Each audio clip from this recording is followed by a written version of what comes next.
Are you ready? You think you can tell us what to do?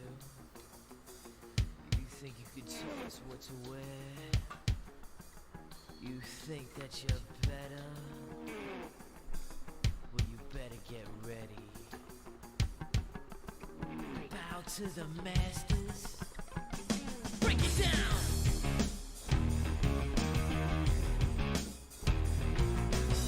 Degenerate into something fool. We just got tired of doing what you told us to do. That's a break, boy. Yeah, that's a break, little man. Break it down. Degeneration up. Degeneration. You think you can tell me what to do? Know who you're talking to? Well, you better get used to the way the ball bounces. I see what you got, it measures in ounces. But that's a break, boy. Yeah, that's a break, little man. Break it down. Degeneration up. Degeneration. Think you're a big man? I'll treat you like you're a little man.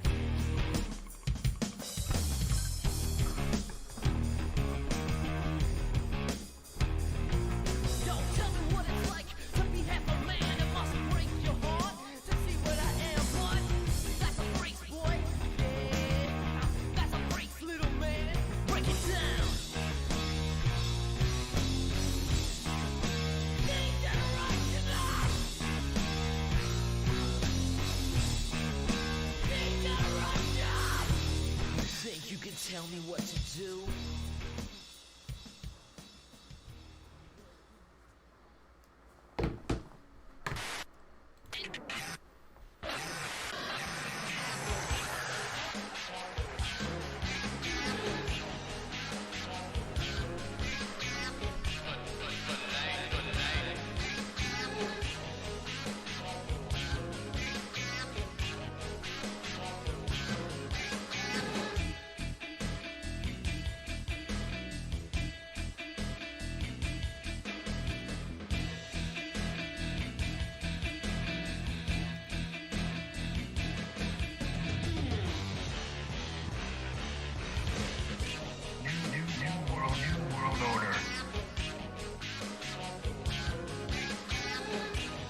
Plus I'm storming on these chumps like I'm thunder and lightning. Ain't no way you breaking me, kid. I'm harder than nails. Plus I keep it on lock like I'm part of the jail. I'm slaughtering stale competition. I got the whole block wishing they could run with my division, but they gone fishing with no bait. Kid, your boy hold weight. I got my soul straight. I brush your mouth like Colgate. In any weather, I'm never better. Your boy's so hot, you never catch me in the next man's sweater. If they hate, let them hate. I drop your whole clan. Lay your ass down for the 3-second tan. Your time is up, my time is now. You can't see me, my time is now. It's the franchise where I'm shining now. You can't see me, my time is now. It's gonna be what it's gonna be. 5 pounds of courage, buddy base, 10 pants with a gold tee. It's a war dance, a victory step. A raw stance is a gift, and you insist it's my rep. John Cena trademark, y'all are so-so. And talk about the bread you make, but don't know the recipe for dough. Aiming guns in all your photos, that's a no-no. In this pop, your lip lock, your big talks are blatant no-so. See what happens when the ice age melt. You see monetary status is not what matters, but it helps. I'm rocking timepiece by Benny, if any. The same reason y'all could love me is the same reason y'all condemn me. A man's measured by the way that he thinks, not clothing lines, ice links, leather and minks. I spent 20 plus years seeking knowledge of self. So for now, Mark Brecker's living life for wealth. Your time is up, my time is now. You can't see me, my time is now. It's the franchise where I'm shining now. You can't see me, my time is now. Your time is up, my time is now. You can't see me, my time is now. It's the franchise where I'm shining now. You can't see me, my time is now.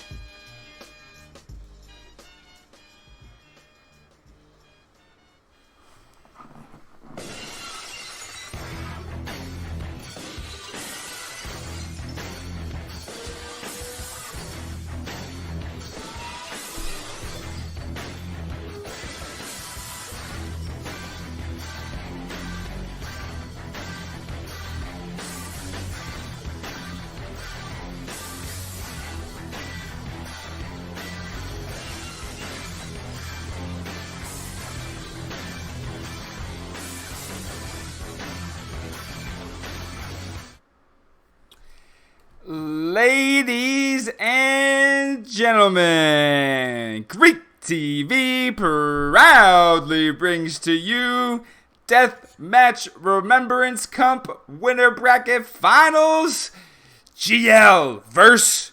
Quendi B. I am your host, as always, Greekian, a.k.a. a half Greek, half amazing, a.k.a. once you walk Greek, you walk funny for a week. And of course, beside me for this epic matchup today, my sidekick, the Blue Rhino. What's up, guys? How are you today?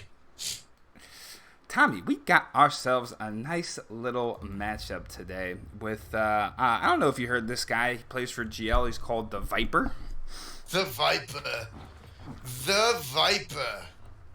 Yes, I've heard of him. Apparently, he loves embarrassing the DM community so much that even though the prize pool for this tournament is not quite to his typical standards, he decided to show up and, just slap some people around a little bit. But hopefully, our boys Kellen and, let me go by their gamer tag, True and Leash, they plan to shut him down. And of course, obviously Nili, no scrub either. I think he's going to be broadcasting his point of view as well. But we got ourselves a banger here today. The 1 seed versus the 2 seed, I do believe. Yeah, it's going to be a game to watch. Good series. I do think that the Quendi boys will win. Ooh, calling it right now. Yeah. I think the GL will win one game. I do. I am just one. Yeah. Holy moly. All right.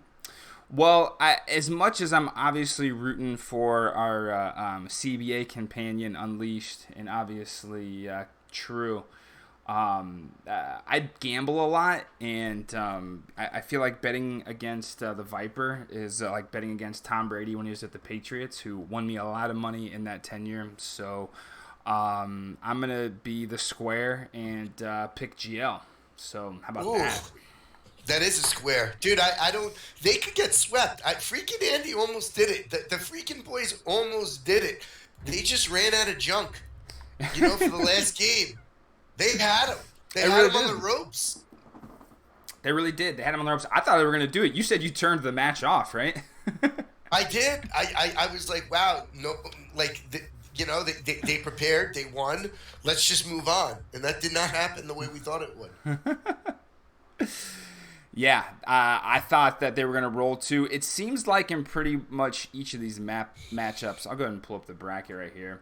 GL has gave up a game early. I know Peon and the Misfit Toys peeled a game off of him early.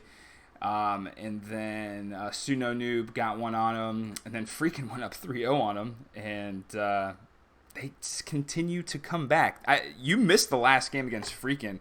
Viper just went all in and rushed the shit out of freaking Chris and just said "game blouses." So that was pretty rough to watch. Well, watching freaking Chris in the last couple outings, right? And they haven't lost the game until that point, right? A tournament game. Let's see. But I'm starting to see, especially like the way he snubs our tournaments. I'm starting to even question the way he feels about deathmatch. I mean, he's really leaving his brother in the lurch here. Yeah, the freaking boys are always playing a bunch of different stuff. So, yeah, I sent that video from Glenn Ross, Coffees for Closers, to freaking Andy after that last matchup. So hopefully they'll come back in the losers bracket and make something happen. And what happens in the losers bracket? It just means you're the best of the losers? No, you get a chance to come back and win the championship. But then this isn't the finals, then, technically. This is a wink finals. This is the winners bracket finals. Oh, okay. Yes. And so yeah. If Quendi wins, they're technically not winning. Correct. Okay. They still got to wait around for whoever wins the losers bracket and then come back around. And so Quendi's path so far has been pretty dominant. They are the 2 seed. They went 3-1 against the Castro boys with Daywalker and Polar and Harry Boy. But I think Brew was playing in that one. They went 4-0 against in the Civil War against their compadres Rage and Keller. And so, yeah, Quendi B has been pretty dominant so far. Oh, they also 3-0'd I'm Cummings' team as well.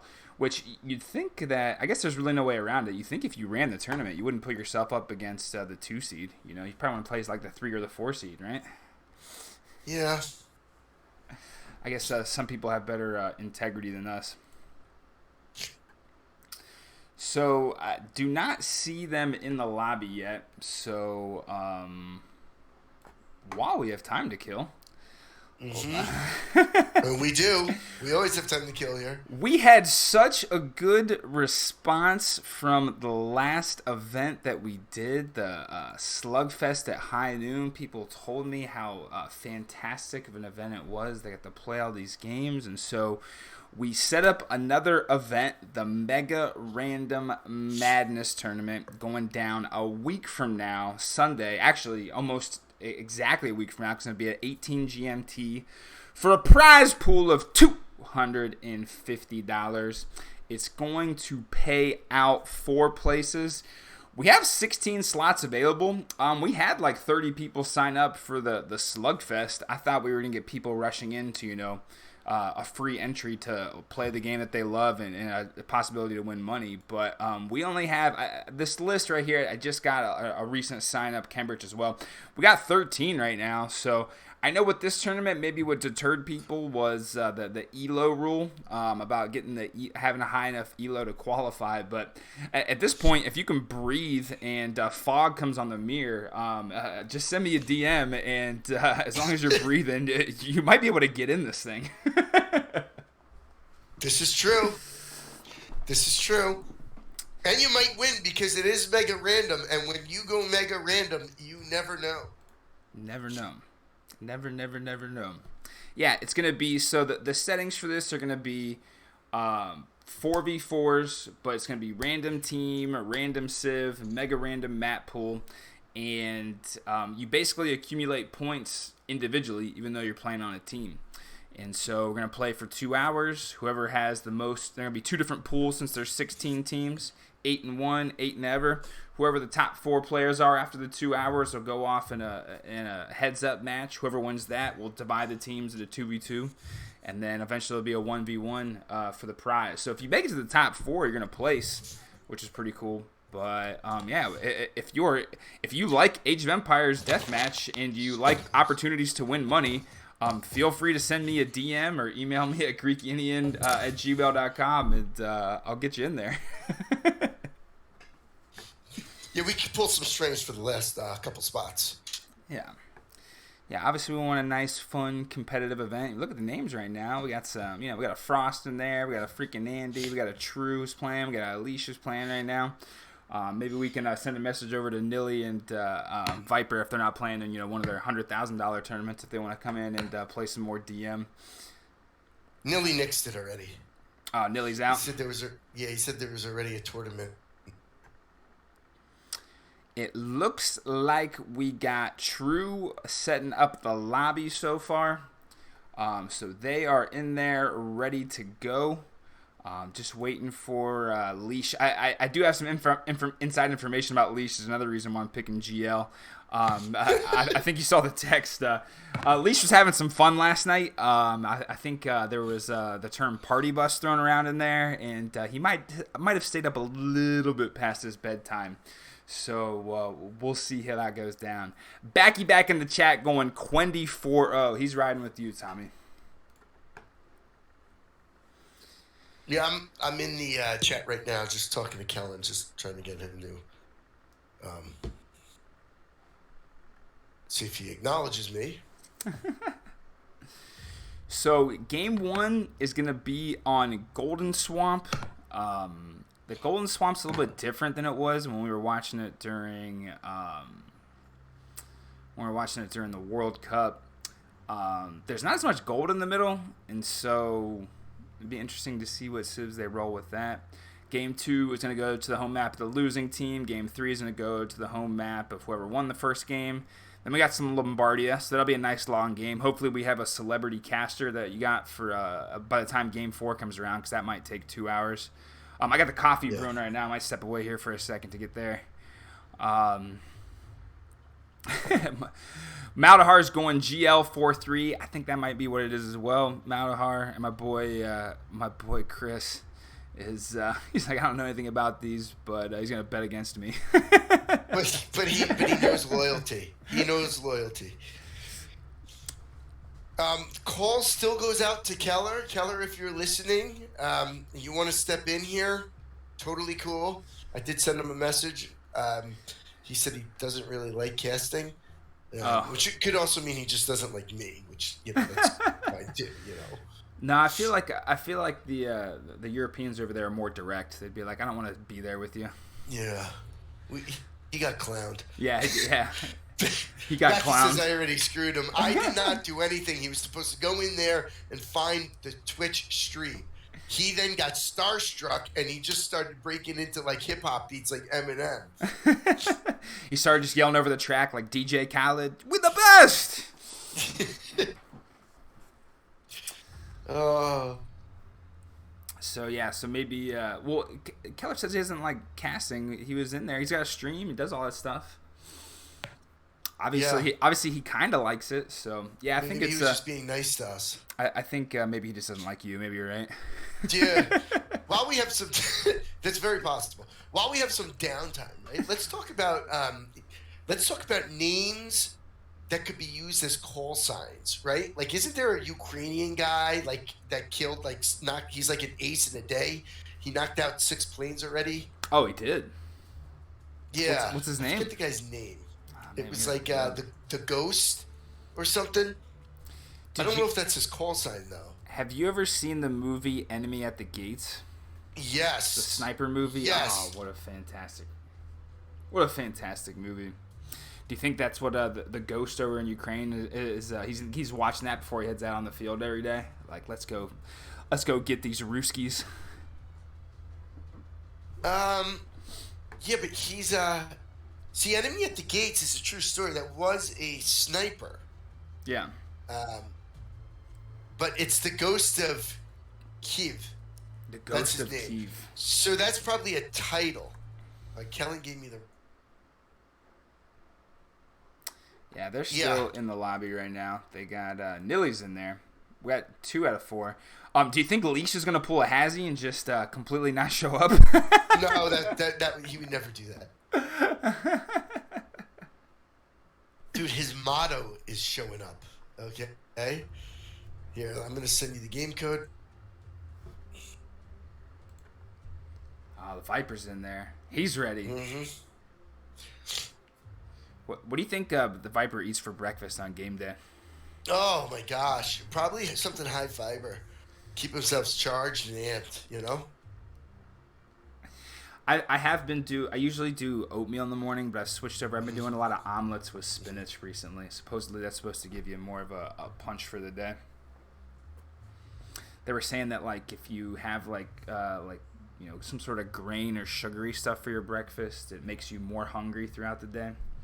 And with wintertime, I'm in straight hibernation bear mode where I'm just trying to eat and sleep as much as possible. So switching it up, see how that works. I literally slept like 2 years of my life away once. I don't even remember waking up. I only remember waking up like once or twice, and one of them was for like my 28th birthday. And then like the following year, my mom's like, "You're 29 now. Happy birthday!" And I was like, "Where did all the time go?" You're just transported into the future. All right. I thought we had 4 in the lobby, but apparently Craig Bone didn't get the hint that it's that room's not for him. Yeah. And so we're still waiting for Leash to pop up in the lobby. Let's go ahead and pull up this bracket. Is it Leash that's gonna go in the leadoff, or is it Brew? Is Brew playing? Yeah, Brew's on their squad. He is, but he hasn't played. I think once Leash came in, Brew got benched. It's like, all right, this is Leash came in like, this is my show now.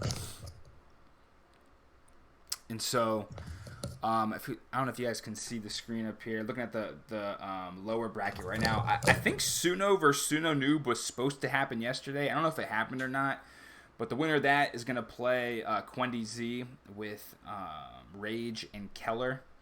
And then we have the Doge Stars going against the Caster Boys. I feel like that one happened too. I think the Doge Stars took him down. I think the Doge Stars are playing Freakin' for the semis in the lower bracket. Who do you like there? Freakin' or our boy Zariab? And Jibda, temporary TF member. The way Jibba played? Are you kidding? I gotta wait to see him. Seriously. Wow. No. Sorry, Jibba. I think after that first shellacking, they brushed a lot of the rust off. And I would expect a better game against the Freakin' Boys because they got to expect that, Freakin's going to come ready to play. I mean, Andy is playing in every tournament under the sun. I just popped on Twitch the other day. I think it was on like a Tuesday or something. And I'm just some random stream this girl had popped up. I like hover over it because there wasn't a lot of anything good on at the time. And all of a sudden I see freaking Andy versus so-and-so versus this in this 1v1 RM tournament on a Tuesday. On a Tuesday! Those boys. He's a gamer. Those Bratwurst boys. Now, this is already 15 minutes late, so the fans are wondering, like, what the hell's going on? Frankly, so am I. Are they postponing this? Is someone no-showing? Is there an admin win? Well, like you said, Leash had a fun night last night, so. Apparently, he had a very good time. Yeah, it could just be part of the mind games, too. Make this drawn out a little bit more. I don't know if that necessarily goes in Quendi's favor, because I feel like these RM guys could just sit there and play games for, all day, but we will see. Here, I'm going to go grab my coffee real quick. I'll be right back. Yeah, you won't miss much.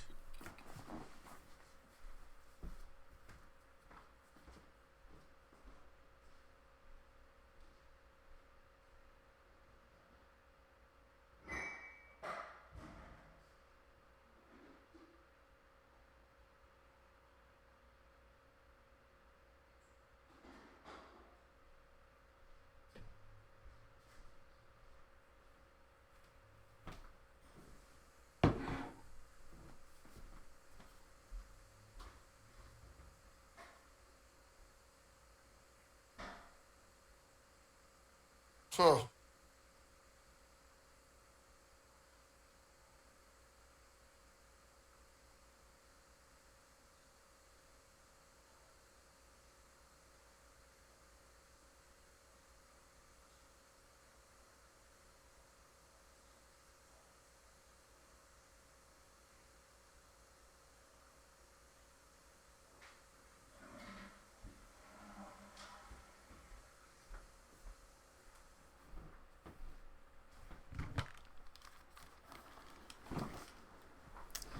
Ooh. All right, still waiting. Brew and Leash apparently leaving True on an island right now. You think Kellen just be like, screw it, I'll go 1v2? Yeah. I think in some cases he would, but just the name Viper, you know? So getting to the name Viper, right? Obviously everyone saw Top Gun. So the Viper, that's probably a really cool call sign for a plane, right? Call yourself the Viper. True? I don't think so, you know? It doesn't sound cool.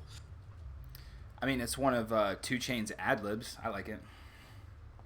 I don't know. I feel like Frost 9, that's another, like, that's Ooh. a good call sign, right? Yeah. Frost 9, Frostman. What about You know? Unleashed? Unleashed is pretty good, too. Unleashed is pretty good, too. Unleash the Kraken. Yeah. How about El Poopy? No. Fluffy Boomy? Not bad. Not bad. Ace Hole Thug? That's not bad at all. It would be Ace Hole. I think Ace Hole Thug would be too long. Blue Rhino? You know we're gonna come hard. I don't know. I think that might be. I think that might be a little difficult, or maybe it might not be PC anymore. You know, way back when they did it. Up, they're opening up a spot. Where, They're opening up a spot. what was there a time that it was PC? Unleashed is re-engaging, sir. Let's get it going. Could you imagine they get 4-0 now? Like they made us wait for 15. They iced us. Hey, if this thing goes quicker rather than longer, then fine by me. Yeah, we don't complain about that. Do you think Leash was practicing the Barbarian before he got in there, like Zariab against freaking Andy? Oh, that was terrible. That was terrible. I love the fact that freaking Andy just went in there and then was just like, you know, he was like, go back and practice more, bitch.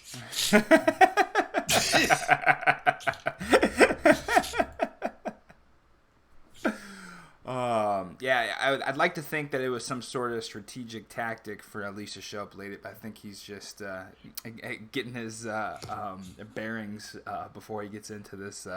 God, who knows how long it's going to be. All right, so if we don't have Keller coming in later, who's going to give us some? Do we have Clown? I feel like Backy, bring it.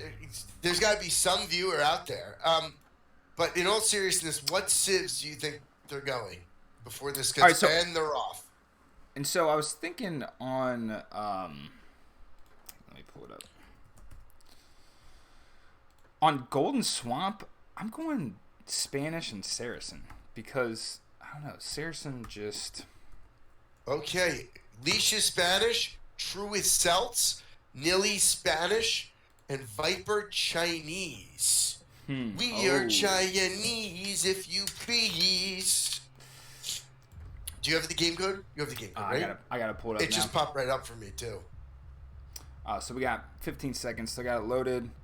Don't forget to remind me of the overlay. I'm gonna forget that at least 3 times throughout the thing. Yeah, we don't want to piss off our 3 viewers. A sold out crowd in front of 6 viewers here. Deathmatch Remembrance Cup. Celt, Spanish, Chinese. Yeah, the Chinese got the cheap demo ships. So I've seen Frost go Chinese a lot on there. And then obviously you figure the other team is going to go Spanish because they're amazing Navy in the trade. So having a camel civ. Biggest surprise, though, is is Kellen with the Celts. Makes you wonder what the F he's thinking right now, but hey, let's see where it goes. Yeah, he's not usually a Celt guy. No, I don't think I've ever seen him pick Celts before in my life. I feel like this music's a little loud. Let's turn this down a little bit. Don't forget your overlay. I did get the overlay. We are good to go right now. Oh, Viper's got a dock up already. This isn't good, but Kellen gets a villager. Getting that Villy snipe. He did get a villager, though. I know for a fact that Kellen has been waiting to play the Viper. He just can't seem to. Wait, he gets a little too cocky in the early rounds of the World Cup. So no, he a little late. I think he's going to start losing docks to demo ships. That's okay. Kellen does have a huge advantage with the barracks if he could get his men out early. He really does. He's got 5 barracks up. And the Viper only has a stable and a barracks. Now he just got up another barracks. Not really sure here. I think his plan was just get on the water as soon as possible. Nili coming in. Celts? We got Viper's Chinese. Oh, okay. Because you said he. Okay, if we're gonna play the pronoun game, please tell me. It's fine. Sorry, I didn't know who he was. The Chinese player doing the good demo ships. And look at Leash. It's getting a little tight and dreary over there for Leash, huh? Yeah, Nili's like, all right, this guy's showing up late. Yeah. Maybe he was out a little late last night, and we're coming at him. Although now, Leash has got like the traveling Wilburys in his head right now, talking about last night. He's gonna get his bearings over here. I've never expected Nili to come out so strong. Silly me for thinking he wasn't good. Yeah, you've been sleeping on Nili. This guy I'll plays all the time. He wins in Age of Empires 2. He wins in Age of Empires 4. I mean, what else do you want from this guy? This is going to be all on Kellen and the Mr. Viper. Yeah, I feel like, I mean, on water maybe it's different, but I would definitely take Celt over Chinese on a typical Runestones battle. Yeah. But these demo ships, they got 140 punch. Look at Viper trying to wall this in. Kellen sees it. You see that on the bottom? Got him. Yep, and he's going to go into his base and poke around a little bit, which is pretty good. So hard here. Viper's got such a massive army out right now. What's the Viper's pop? Kellen's pop is 83 right now. Viper's sitting on 94. Leash sitting at about 80. Same with Kellen. And so the Nili and Viper got a little bit more pop out right now. And Viper's like, yeah, I'm taking the water. This is mine. You got all the galleys out. The heavy demo ships, they have 105 HP as opposed to the Celts only got 70 HP. So there's a little bit of advantage there.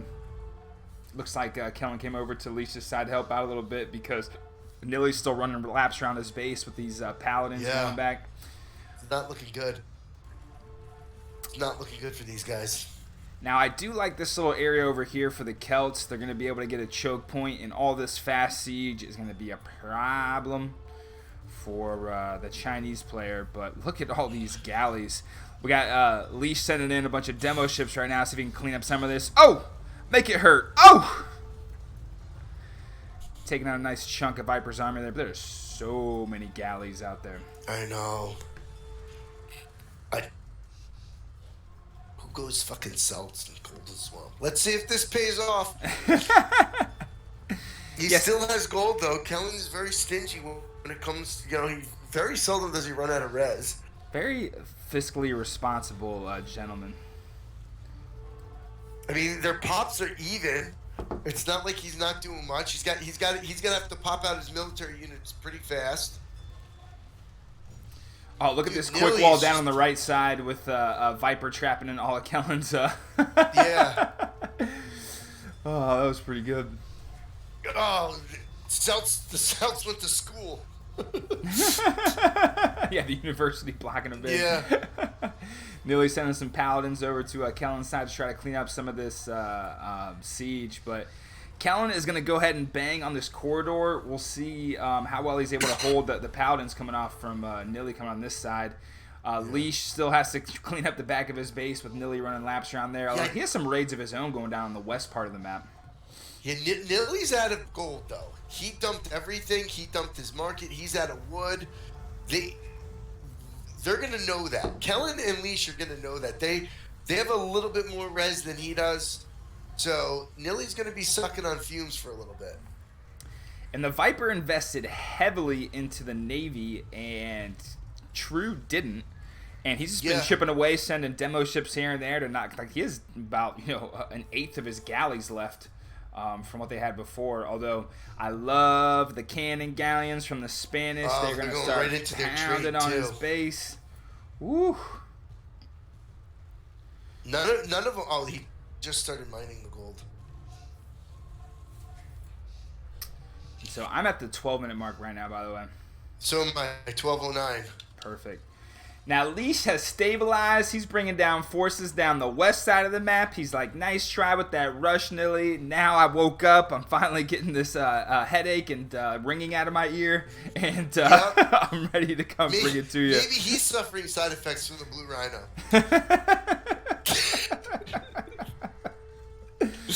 Why were you late? Oh, I was getting something drained.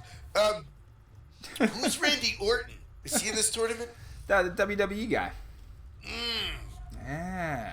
I didn't know him. I still don't know. Well, for the intro music, I lined up a bunch of popular WWE music to play while the stream countdown was going on. So I really needed to get the vibe of a showdown that's about to happen. So I'm glad. They've got to do something with this fleet.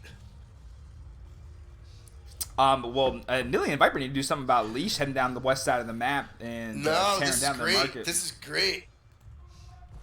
I mean, they do have this fleet here. It looks like Nili is going to pound on these castles up front for True, but look at Leash with a bunch of rams and demos ready to wreak some havoc in here. Nili's up the river, huh? That's what I love about Nili Leash's does nothing. play. He's always able to go both sides, and he'll always have a second army on deck just ready to stomp. Excellent move here by the Viper, sitting on top of True's gold pile, and he's going to have to back off of that, and he better get that trade going. Yeah. Viper, being the stud that he is bringing in some super Chinese scouts. Scout Cav. Doing a short market for trade. We'll see where this goes. What do you have? Leash's pop is 152. Kellen's pop is 147. Viper's pop he's popped. Yeah, GL definitely made it a point to get the Navy out, and I think And Nili is popped. I think these guys for Quendi are just like, screw it. But Viper comes over to help the west side of the map and helps clean that up, and they push back Leash off that spot. Kellen is sitting on like 3,000 gold. They're not out of it. I mean, they still have plenty of gold, and they have trade going. So that's going to help. Yeah. Oh, and here comes in a bunch of demos ready to clean up the Navy here from GL. Smashing. Ooh, we got some good hits here. Although still alive here on the water. I think they're going to do whatever it takes to hold up the water. Nili running in here with some raids as Kellen's trying to wall, and the Paladins take down those villies, putting it up. This is I did not expect it this game. That's what happens when. What? I'm sorry. Go on. Not seeing a whole lot of army from True right now. A lot of halves running around picking off these these ponies from Viper that he's streaming in. Just not a good unit to raid with, especially with all the castles and everything going on. They die before they're able to get back there. He has 5,000 gold, but no gold units queued yet. Yeah. Maybe he's doing the old John Paul Jones, When they asked him to surrender, he wrote, "I have not yet begun to fight." And then he took over the British ship that asked him to fight. We'll see. That asked him to surrender. Leash is almost at full pop. And he's continuing to go down this west side. I mean, Viper had to come over to help him. When Viper leaves, Leash is already back on it, getting the Rams going, and they're pounding on these castles. GL has comfortably taken the middle, though. However, with Spanish and the trade going on, it just almost doesn't matter. No. There is not as much gold in the map as typical, or what it used to be. They did some changes to some of these maps for God knows what reason. Well, True works at Microsoft now, so let's continue to blame it on him. Yeah. Kellen is still saving his gold. Is he saving it for next game? Is there a rollover? Dude, he's not making score. I mean, make something. And so I like this move by GL, though. They're saying, screw it. We got the water. We're going to go right down the middle on you guys. And they're going to push here in the middle and be able to fortify up. And if they're able to break through, that's going to demolish Quendi's trade. Quendi's pretty much playing on the perimeter now since they're not able to take the water. And I'm not really seeing a whole lot of army here from True. It looks like he's sitting on about 150 pop with 110 villagers. So he has 40 army out there somewhere. Yeah.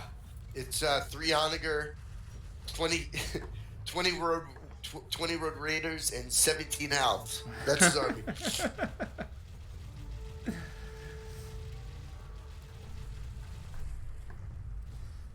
And these Spanish galleons for GL are pounding on the base. He's still holding his gold. This is crazy.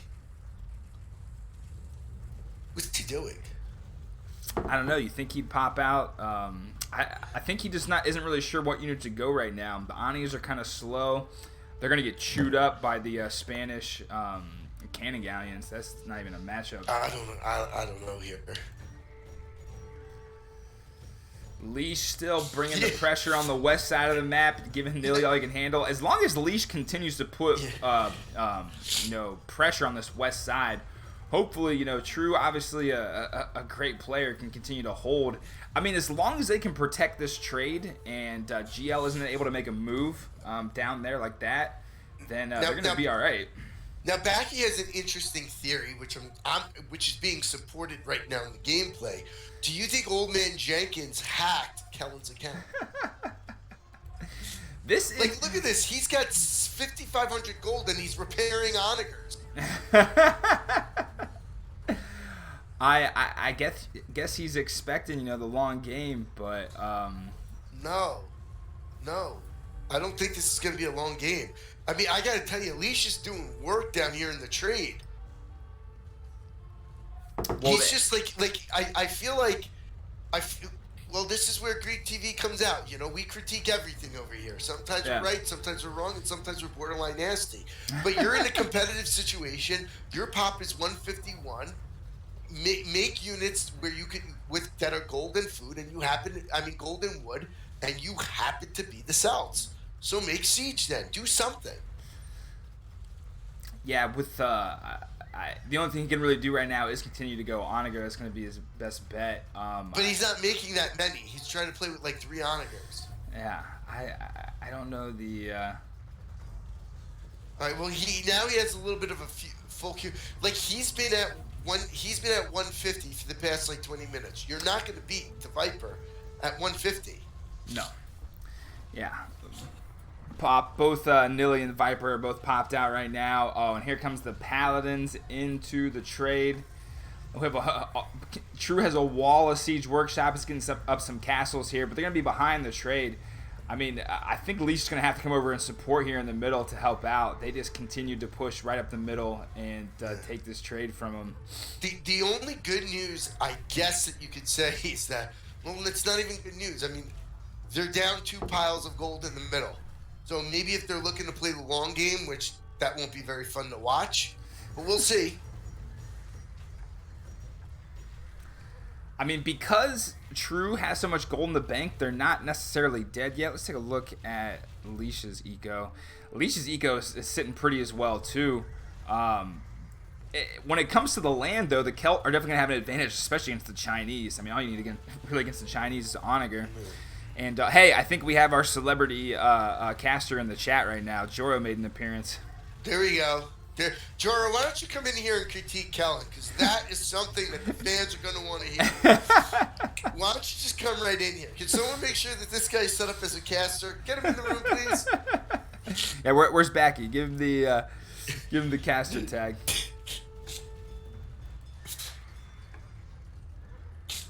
Yeah, not a whole lot of action going here on the west side of the map. True is just trying to hold as much as he can. Maybe that's why they were late. Kellen was talking to Leash, and he was like, "Leash, I have this new strategy. I'm gonna try just to win the game with 4 onagers." Joro, you're not done with AoE. You're sitting here watching it right now. Get out of here. DM's back, baby, and you know it. Oh my gosh, this is brutal. Yeah, we got walls on walls down the west side of the map, and it's like even if they do press the west, I mean, they still have so much gold here in the middle to collect. I know. That last attack really took a lot out of them. They're done now. This is over. I'm calling it. I kind of think that GL should just go YOLO and just take over the middle, because if they do that, then that's going to be GG. But yeah, they got resources for days. We got Nili sitting on at least 1 2K and everything other than stone. We got Viper sitting on 2K, and they are in the he's cut. Tommy, he's cut. Oh no, this is over. Let's just call it now, please. GG. This is a massacre. With the way that Leash and True play, they're not gonna give up right away. But yes, they will. I give this 1 minute of counting. Yeah, we're taking bets out there. Over under. How much more gold in the middle? I mean, they changed up the Golden Swamp settings. So there's not as much as there used to be, but the GGs are called. GL Gamer Legion taking down game 1 on the Golden Swamp. Wow. Kellen might have said GG, but that's a lie. That was not a good game. That wasn't a game. That was a massacre. I'm sorry. Yeah, I was confused. When you go Celt, it's usually because they have a fast-firing siege that has a little extra hit points, and when you have a bunch of wood and a bunch of gold, I don't know, you buy siege with it? Yeah. I just think that at some point you need to make an army. It's a war game, you know? Do you think he was trying to make diplomatic deals behind the scenes? Is that what was going on? I don't know. They just got their asses. That was a tough game to watch. Listen, my prediction was 4-1, so it still could hold strong. I think they will win this game because they're going to pick their civs. I don't know. Maybe they didn't feel comfortable about the Golden Swamp map, so they gave a throwaway civ by using. They went Spanish. That's true, but Spanish is good on pretty much every map, but particularly on the water maps because their navy's so strong. But that was an excellent move by GL. Once they realized that they took the water and they had that area in the middle where the trade was at, it's like, hey, we're just going right down the middle and we're gonna pop this open. Yeah, and Maldahar says it like in HD. In HD, the Celts were nasty. All siege was just nasty, And now it's like Paladins actually move and they don't lag, so they just pummel them.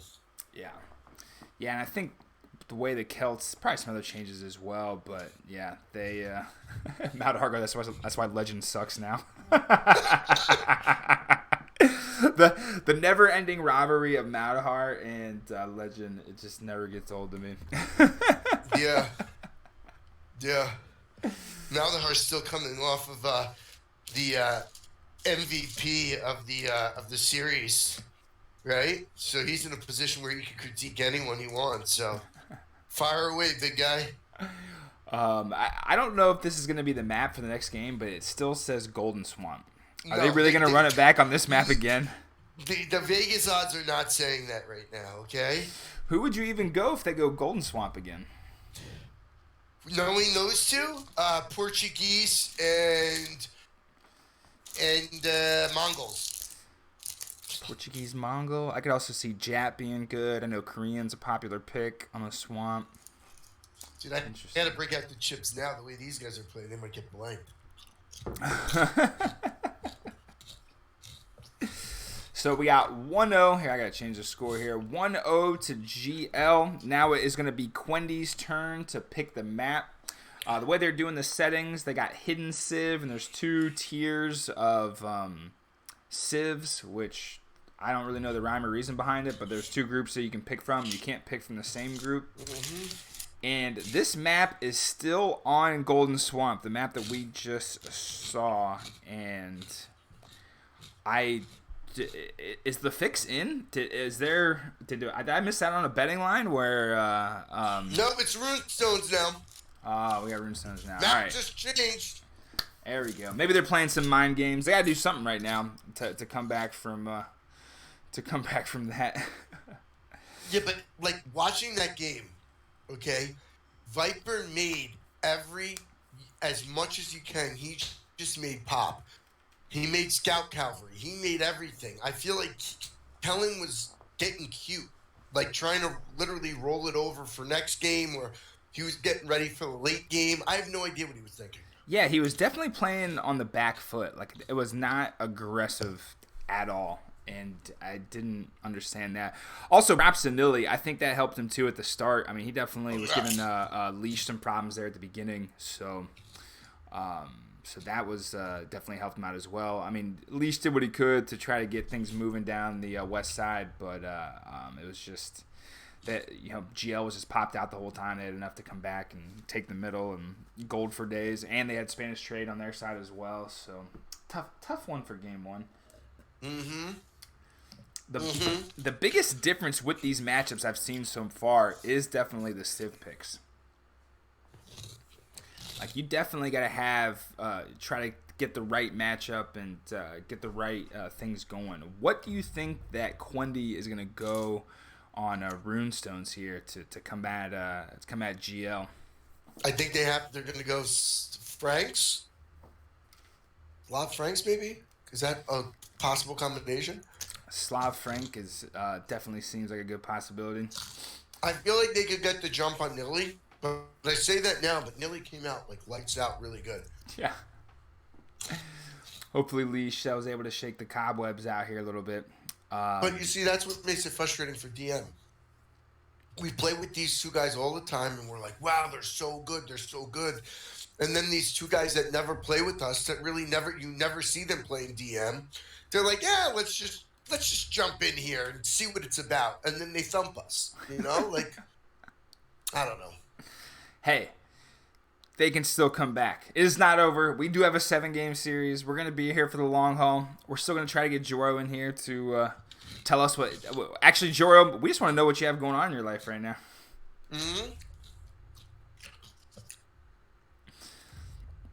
Ooh, wait, he's coming in. Huh, Rink? It's me, John. Deathmatch is over. All right. Huns, Berbers versus Franks and Slavs. Interesting pick. Did I call it? Did I actually call it, or did I call it the other way? Well, Viper and Nili went Frank Slav. Yeah. Imagine if they win off from my pick. Interesting. Which that has definitely been one of the more popular Civ combos to pick on Runestones. Hun is going to be interesting because I feel like, I don't know, I guess Hun is probably better against Frank in late game, but Hun going against Slav is a nightmare. Berber's going against Slav isn't that great either. Definitely get the bombard cannons out, but we'll see. I know both True and especially Leash, they love bringing the pressure and being all over the map. So we will see if they can take map control and get the Slavs player running. If you're Kellen, you've been dreaming about this since you're 15, playing Viper in a competitive environment. Okay, now's the time. Show us your stuff. Let's see where it is.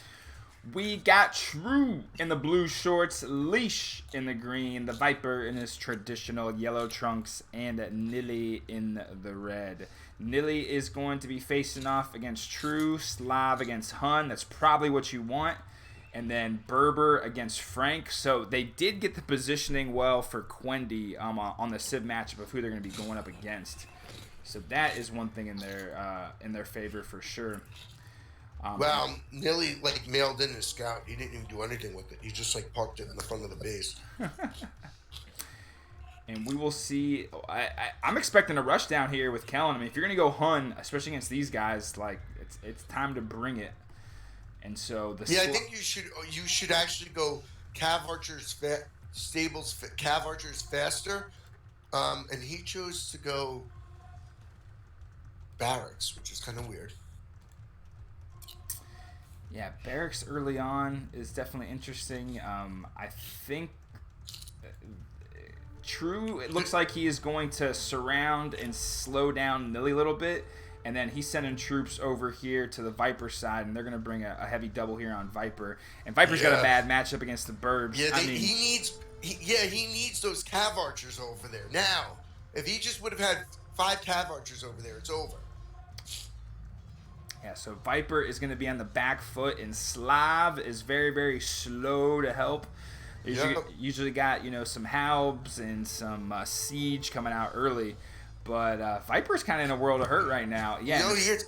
Send your Cav Archers. There we go. Send your Cav Archers, Kellen, and it's over. Cav Archers are coming right now. If they can get in, and this castle's only half the way up. So, yeah, True is going to be able to get these Cav Archers up here and start picking off Viper here very quickly. So, Nili coming to try to cut off the forces here for True, but he does have enough in here. And yep, here comes the snipe. There goes down one castle. Here comes back around to the other side. They're going to completely shut down all these castles. Get the castle in the back of the base and it's over. Get those 3 villas, it's over. We got this castle here on the west part of Viper's base that's about half the way up. And here comes the Cav Archers. Get over there, Kellen. Come on, shoot. And these castles are toast. Viper is sitting on 45 pop right now. True and Leash are already up to about 100. Nili only sitting about 60 right now. But the longer this game goes on, Hun is going to have a problem with the Hun's going to have a problem with the Slavs. And so now we just need Leash coming up here with the Trebs. Let's see if they can get in here and snipe some of these Villies. Ooh, this is an excellent execution right here on Runestones. I was kind of questionable about this Civ pick at first, but this worked out perfectly in their favor. Stop that last Villy there on the castle, and this thing is going to go down. Viper is absolutely toast right now. Uh-oh, we got a quick one here in game 2, Tommy. GG, Viper's at 16 pop. The only person in this chat right now is Jaro, who did beat Viper in 2 games. But he refuses to talk to us, which is very frustrating. But this game's over. And the GG is called. Quendi came out quick. Well, that was a little bit different than the last game. Yeah, good for them. Ooh. I had a feeling they were going to win this because I'm sure they practiced something. Berbers. Well, the Berbers are the best civ in the game. What else do you want to do? All right. Well, yeah, that worked out perfectly in Quendi's favor, going with the Huns and Berbers. Berbers getting matched up against Frank during that scenario. So, and Kellen doing a good job of he didn't get his Cav Archers over as quickly as Tommy would have liked, but still got it over quick enough to snipe all those castles and take everything down. He played that very, very close. If that castle comes up, we'd still be talking right now. But Viper, I put 2. Viper, hey, welcome to 2v2 deathmatch, Viper. I know you haven't played this too much, so. But of course, we're not going to count out this guy too much just yet. As these series have gone on, the Viper continues to get stronger and stronger. So It'll be interesting to see what matchups they pick next, because they've already used some good civs. Spanish gone, Frank gone, Slav gone, and now the thing about the Berbers and the Huns, they're not really used too much on a lot of these other maps. Having Slav and Frank still left is definitely an advantage for Quendi. I think we'll see that combination soon. Do they hit him with another Golden Swamp map, though? That's going to be the question. Go Golden Swamp and get the Portuguese out there? Yeah, they might. I know Viper's been a big fan of going Bohemians, so I wonder if they... I don't know if there's a Gold Rush here. That's somewhere up on here. Gold Rush is not on there, so you might see him go Gold Rush, and so he can bring the Bohemians out. Mm-hmm. But do you see the lobby yet for this? No, I don't. He sent me a lobby code, but I don't think I don't think we can see it for whatever reason. So I don't know. I know the stream's a little behind. I don't think they've gotten into the game yet. All right, game 3 coming up. Here we go. Looks like Brew gets tapped in for this one. That is interesting. Yeah, I told you. That is an interesting change up. Do you think Brew has like a specialty civ or strat that they got put together? I think this Brew's a good Mongol player. I'll tell you that. So it says Runestones right now. We'll see if they change it here at the last second. But I am going to go get a refill on this coffee. I will be right back. Go ahead and get a feeler out there for what everybody's eating for the match right now. Our sold-out audience of 6. Oh, by the way, when you brought out the Cape Cod chips, our viewership dropped in half. So just something to keep in mind. Well, just so that we're clear, there's more people playing in the tournament than there are actually on our stream watching it. That's very exactly. interesting, right? Exactly. You know when to walk away, right? All right, guys. So, what do you got for nibbling on this game? I know it was off to a late start, but what do you got?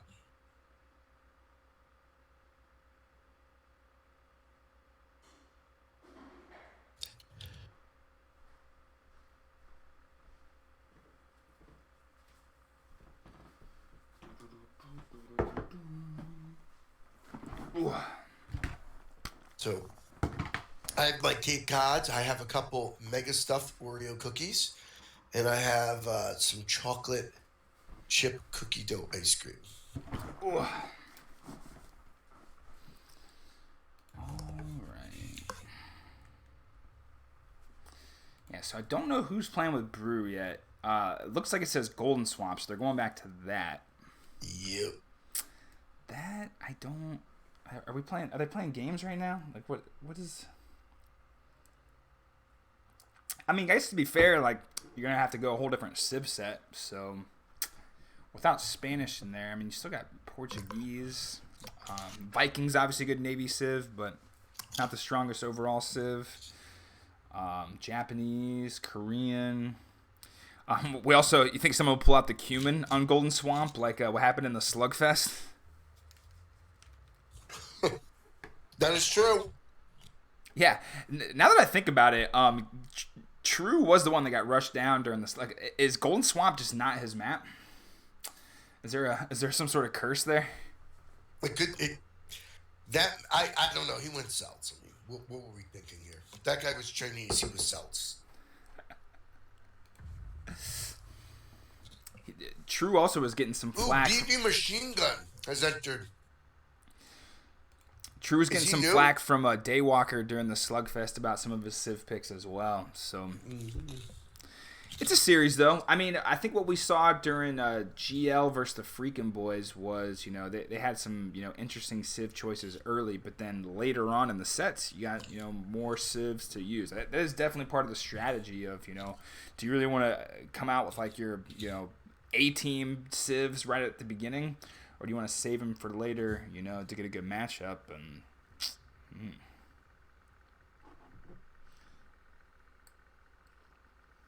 I'd say,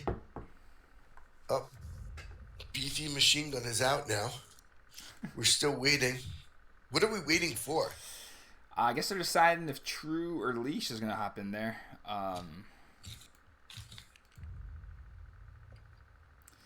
They must be working some stuff out right now. Do you think you can slide down into the? Are they in the chat here somewhere right now? On the Quendi? Are they in their own? They're in their own top secret chat right now. All right, it's Leash coming in. Ooh. Yeah, Leash hasn't been around playing too much recently. He's already getting called up to carry all these games. Not necessarily carry. Well, I think Leash plays very well with Bro. Do they? They play together? Mm-hmm. Ooh, Bosnia's in there. Mm-hmm. Like the whole country? Bosnia? Imagine if some random went in there and Bro just rolled it with him and they won. You know? Is that when Viper has to uninstall a game, go play something else? Viper just doesn't lose. The guy doesn't lose. No, I'm just really impressed with this Nili guy. He's playing really, really well. Yeah, you were sleeping on him. I mean, this guy can play. I think he finished somewhere deep. I think he cashed in the World Cup. I mean, even though it paid out, half the spots, but it's gonna be interesting. World Cup probably coming up in August. We are trying to arrange a show match between Quendi and Suno to help raise some money for the World Cup to get that prize pool up. And so we will keep you posted there. Trying to find a date. I mean, I think with a lot of these tournament games in this tournament, really wasn't able to find a good time for get everybody involved. But sometime after the Mega Random tournament next week, expect some sort of a show match between Quendi and Suno. And it's off. Ooh, the game is off. We've got Celts. We've got GL with the Celts and Japanese. Viper again going with the Asians. And Brew with the Sicilians and Leashed with the Cumans. Uh-oh. Interesting. Uh-oh. Interesting. Yeah, it's not popping up for me just yet. Let's There's 3 specs in there already. I'll send you a link. Hold on.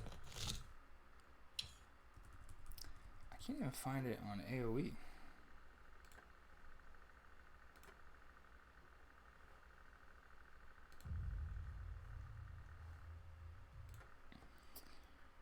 Dun, dun, dun, dun.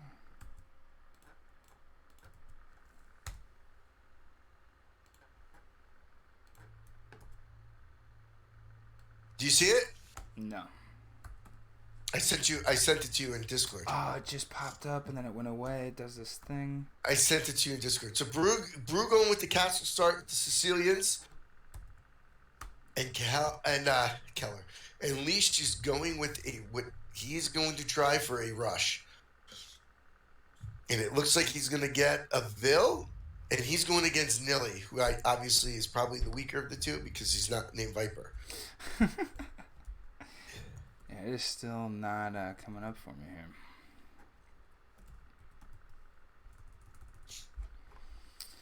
Oh no! There we go. Oh, it just went away. As soon as Brew started hosting the game, it started screwing with me.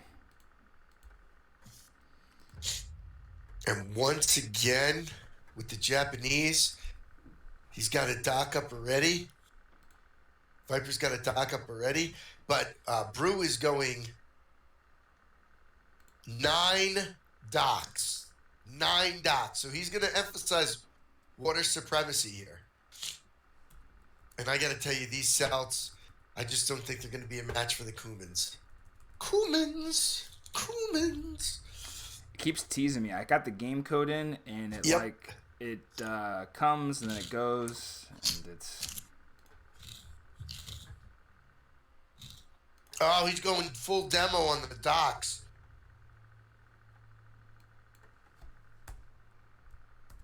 This is the most amazing game in the world, and Greek's missing it. No, I'm kidding. Oh, very interesting. Well, don't commentate too much. I'm still going to show it. And it's over. GG. With the quick... I'm kidding. I can't find this thing anywhere. I'm on AOT2.net. There we go. Boom. All right, Sicilian, Celt, Jap. I'm at 4 minutes, and now I'm choking. We're just gonna turn this to a radio show now. I'm here for the seeing impaired. Yeah, it's like when you have the sign language person on during concerts or whatever. Right, or like church. Right? I don't have that at our church. The Greeks are a little old and outdated. Yeah, they're like, I'm deaf. I can't hear the sermon. That's okay. We'll get someone in here for you. No, really, it's fine. Are you at 4 minutes? Where are you? I'm at 1 minute right now. 1 minute 30. All right. So you were making fun of Kellen going Celts. Nili did that too. So. Yeah. I feel like Nili might have played it a little bit better. Well, but then again, he didn't have the Chinese. I think Sicilian's an interesting pick. I don't know how good their navy is, but obviously they're good at fortifying up with the donjons and the quick castles. Yeah. Dude, Bruce just taking over the ocean. Look at that. There's only 2 gold piles in the middle. It's kind of dumb. They got cheated on this map. Yeah, there's definitely more prosperous on the last map generation. Leash, I see what he's doing with just making laps around Nili's base. Nili's doing a pretty good job defending here. Leash can't really get in and start picking off some of these villas, building these castles. Looks like he's probably going to get both of those castles up. Yeah, they got to agitate the Viper. It looks like Viper is going to elect to go galleys with the Japanese, and Brew getting some good hits with these demo ships. Oh my gosh.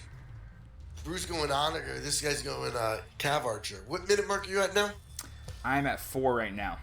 All right, I'm going to wait. Let me know when you're at 8. At 8? Okay. Oh, well.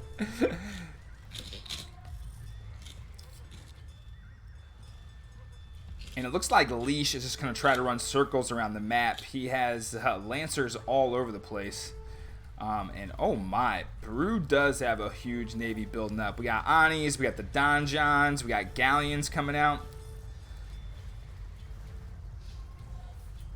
Bunch of demo ships on deck. Brew is sitting at about 80 pop. The Viper's also sitting at 80 as well, almost 90. Nili's struggling to get his pop up, only at 50 right now. As long as Brew can hold off on the Viper, obviously a tough task. I definitely like the advantage that Leash has right now. What minute mark are you at now? I'm at 6. Okay. Viper with the raid on the northwest part of Brew's base, getting some snipes in, but not a whole lot to take out there, so those are just kind of going to shoot buildings until something comes out. But Brew coming out heavy. He must have been practicing with the Sicilian Navy out here. We got the demos blowing up ships. We got the cannons knocking down the docks. Brew is hammering right now. Leash getting plenty of raids going around the back, distracting Nili, not letting him just run right down the middle with the Celts on him. Whew. I'm at the 7-minute mark right now. Looks like Viper is going to lose another castle. And I see why Quendi brought in the ringer for this matchup. It probably was a good thing that True got benched for this one. After his last Golden Swamp appearance. What minute mark now? I'm at 8 right now.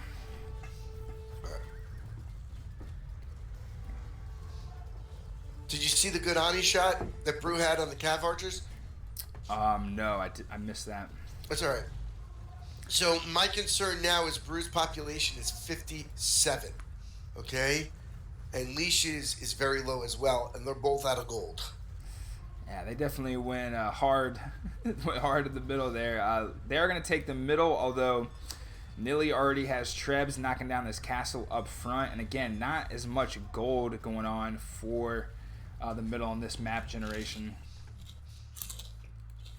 Leash is still giving them hell, just running laps around the backside of their base, drawing Viper's army away. Although once that gets cleaned up, he's going to have a gang of Cav Archers coming back at him. Yeah. Leash said, screw the Navy. He has built 0 docks. He is relying completely on Brew for the naval attack.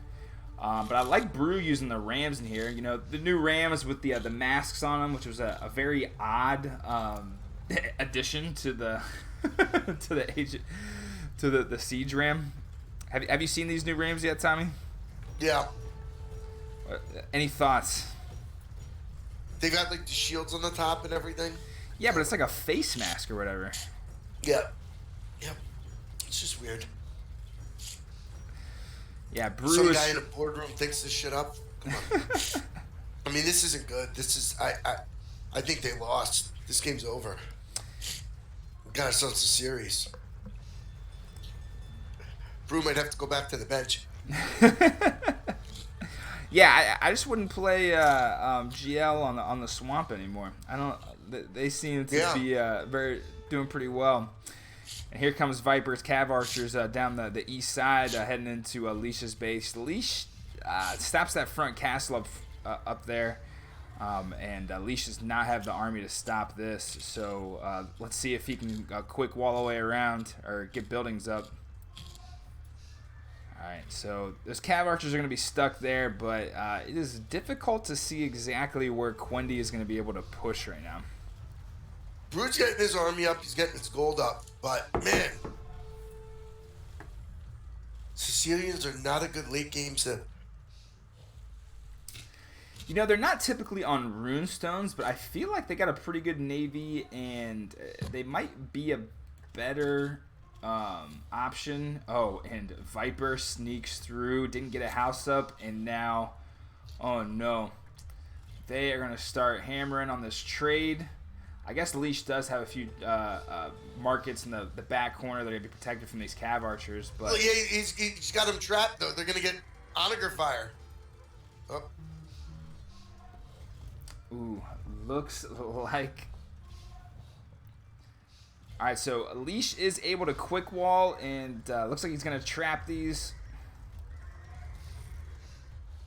But Viper just running circles right now. Yeah. And he's still able to repel Brew's attack that's been coming in. Hopefully these surgeons can go ahead and take down some of the fleet here. But we got some demo ships coming out for the Viper as well. And oh man, Viper somehow escapes, and now he's in the backside. He's just gonna run free here. And this is gonna be tough to clean up. Viper's the last guy I want to have a gang full of Cav Archers just running around the back of my trade. This is not good. No. No, no, no.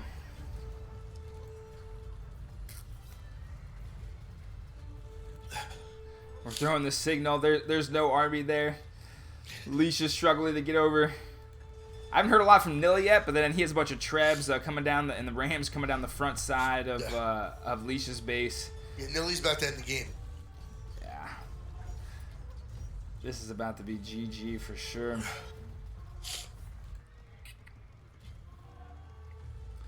these Cav Archers are just not going to go down anytime soon.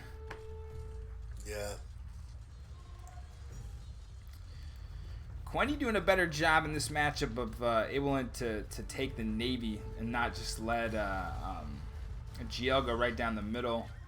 But unless they can get this trade going, they're going to be at a huge disadvantage. Brew is still sitting about 1,500 gold. We got Leash. He is pretty much tapped out on gold right now. He's got to figure something out. And they just got nothing for these Cav Archers in the back right now.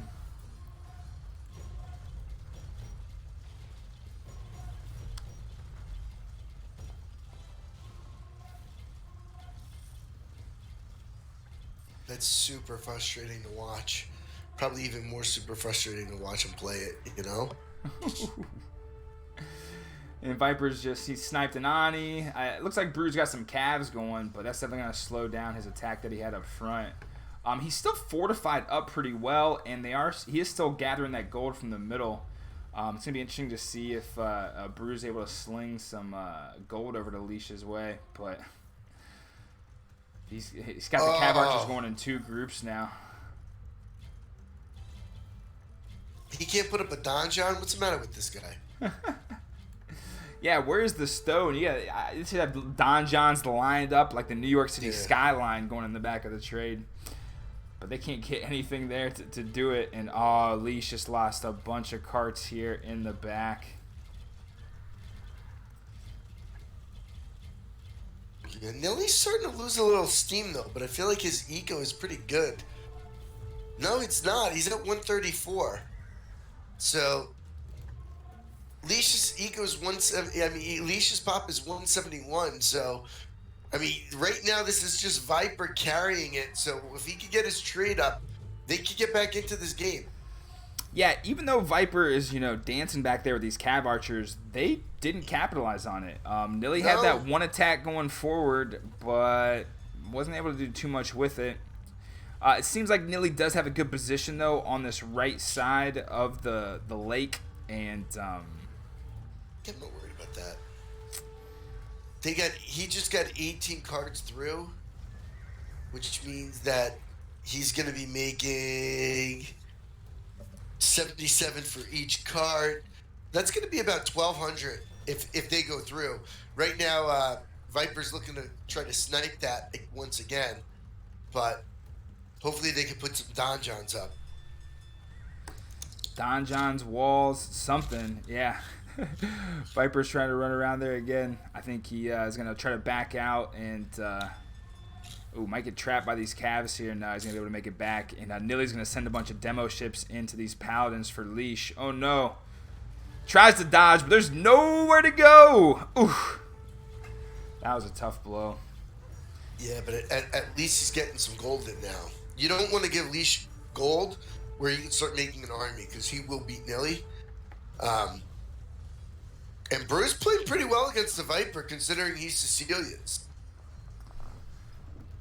Yeah, he has continually put pressure on the Viper, even though the Viper's been running around the back, but it's kind of been a stalemate over there. Yeah, Viper's got a great eco right now, though. Viper's sitting on about 10k food, about 2k gold. Yeah, he's set. I mean, with Japanese, it's pretty good to. It's pretty hard to go through too much gold, especially if you're able to be careful with your Cav Archers. He's got to blow this wall open on Nili and come down, right? And just come down and hit his wood. You know what I'm talking about? Like right over there, and like in the southwest or southeast. Yeah, I think Leash is waiting to get his gold up before he's able to make that move, and they got to be able to try to at least slow down this. I mean, they're just doing this slow Japanese tower push that Boomstick loves so much, right down the middle of the swamp. And they're trying to do it on the side too, on Viper's side.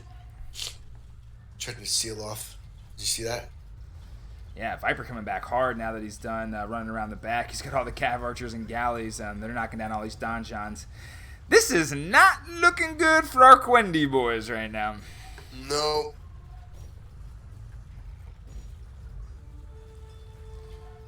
Ooh. We got demo ships. We got Cav Archers. We got galleons. Oh, there goes a bunch of Paladins for Leash. And GL is going to take over the water again. Yeah, the only thing left for them to do right now is to, like you said, try to go down the east part of this map. It looks like Leash does have a Treb trying to knock down this wall over here. Yeah. But this might be a little too late. The Rams coming in for Nili. They're going to knock down all the docks. These galleys, not really sure what too much they're going to do. I think it's time to go demo ship and try to blow it all up. No, they're in the back leg now.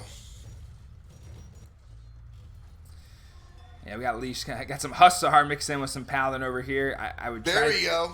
Now you're playing with power. At least he's popped, you know. Yeah, Leash and Viper both popped right now. Brew and Nili sitting on about 150 pop. And they are able to finally... no, still got the Trebs coming up. I mean, Brew's going to lose all of his docks here. And we got a castle coming up, or Trebs coming up to knock down some of these donjons in the castle.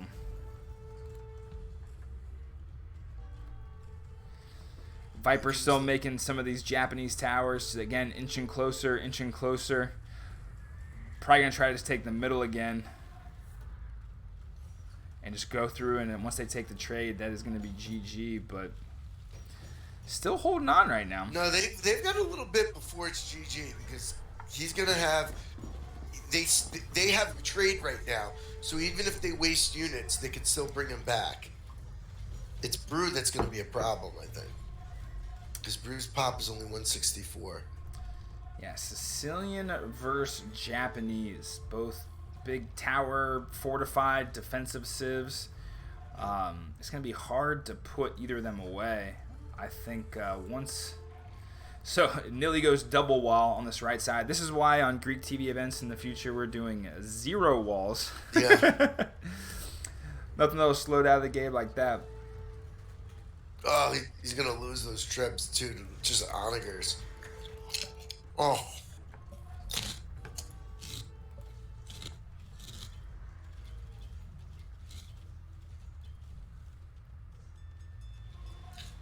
He needs to get it. He should have went with an onager and blew through the wood.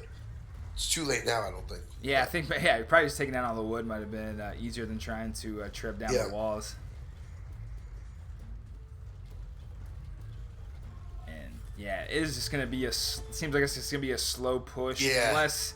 This is going to be an exciting 20 minutes now.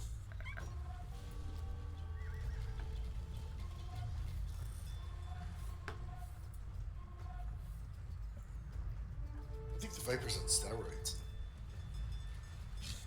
Do you think he takes perform PEDs before the matches? Dude, he's beating them with his left hand right now.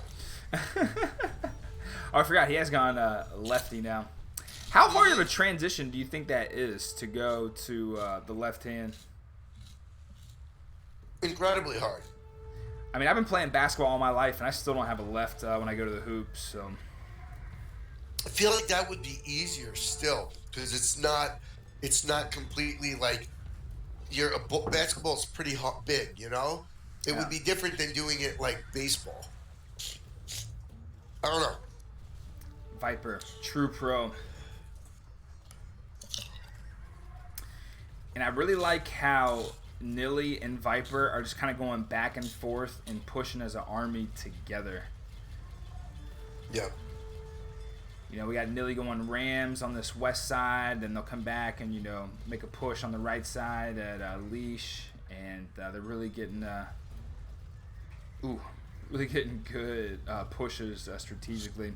We got some demo ships coming in. This could help turn the tide. Bam! Bam! What minute mark are you at? Bam! I'm at 36 right now.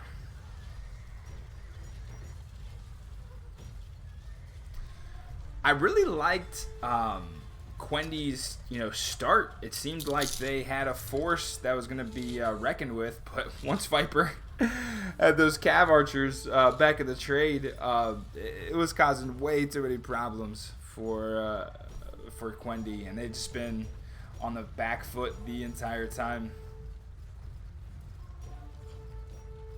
If they could keep trade up, they have a chance. They do have a chance as long as they keep gold coming in. We got Brew losing his base, and he's pretty much getting wiped off the map right now. Demo as long as he ships doesn't in. lose this trade, he still has a chance. They're going to GG this anytime now. This is over. We got at least trying to make a push down here on the right side, trying to keep him off balance, but once you're able to push this far on the water in Golden Swamp, I mean, you just got nowhere to breathe. Unless he gets on their trade right now, which is unprotected. Oh, never mind. Viper's in this trade again. This is gonna be GG. Yeah, here are the cav archers coming in, sniping down a bunch of these trade cards. And we're sitting at a 5,000 point difference in the team score right now. Brew's sitting at about 130 pop. At least still at about 180. We got 140 of those are Villies though. And then the rest are probably trade cards. We got some kip checks here trying to clean this up. So they are going to be able to clean this up, but I don't know what's going to prevent them from getting there again. Leash is making a move down here on. He is taking away some of Nili's base. So, hey, props to Quendi for still making it a game right now. I don't know, again, if they're going to be able to sustain this. No. But, I mean, they have to be able to. Brew's trying to make some docks over on Leash's base right now to still be able. If they can continue to pump out demo ships, they will be able to get some good trades and help clean up.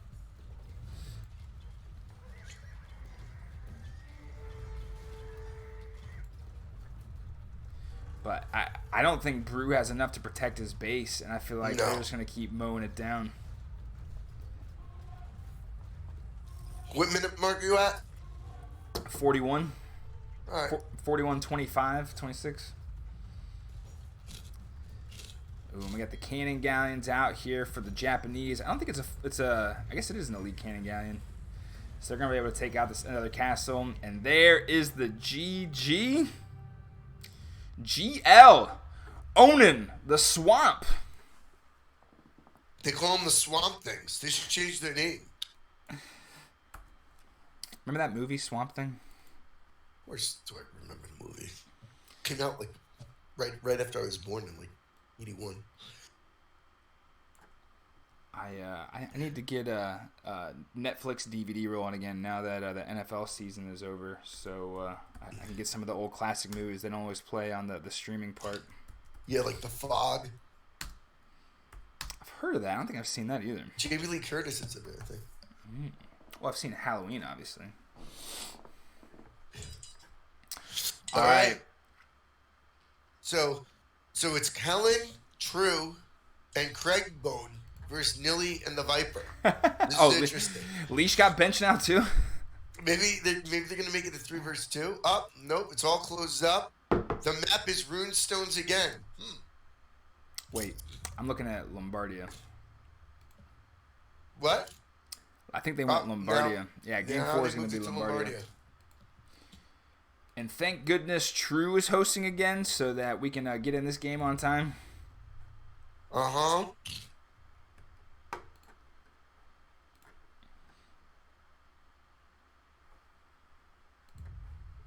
Craig Bone is hosting his own game, just in case if any of you are wondering. Yeah, guys, Craig Bone is really looking to play right now. If someone is looking to take a break and go, give that guy some matches. Apparently, he really wants to get after the Viper too, just like everybody else. What if find out Craig Bone's just a stud? Yeah, like I would have helped you guys, you know. He comes in there, he's coaching up True and Leash. Like, come on, guys. I'm gonna try to reset my coffee. 1 second. All right, we're on game 4. We are on Lombardia, and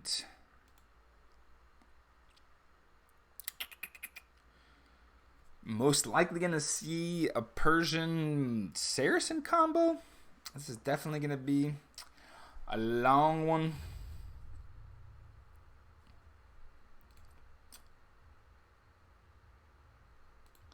I do wonder if both teams will go the same. Looks like Leash is on the bench right now, and Brew is going to play this one. That is an interesting combo. I am proud to see that they're going with the whole roster today. I think they have they must have some different strategies for the different maps and whatnot. I know Leash and Kellen were definitely getting warmed up to prepare because Nili and the Viper, obviously no slouch. Looks like they are still in the lobby right now. And since you know that the other team is probably going to go Persian with the very powerful, strong war elephants, it'll be interesting to see if both go Persian or if they'll try to find some sort of counter. I know in one of the Lombardia games before, Nili and the Viper elected to go Persian and Mongol.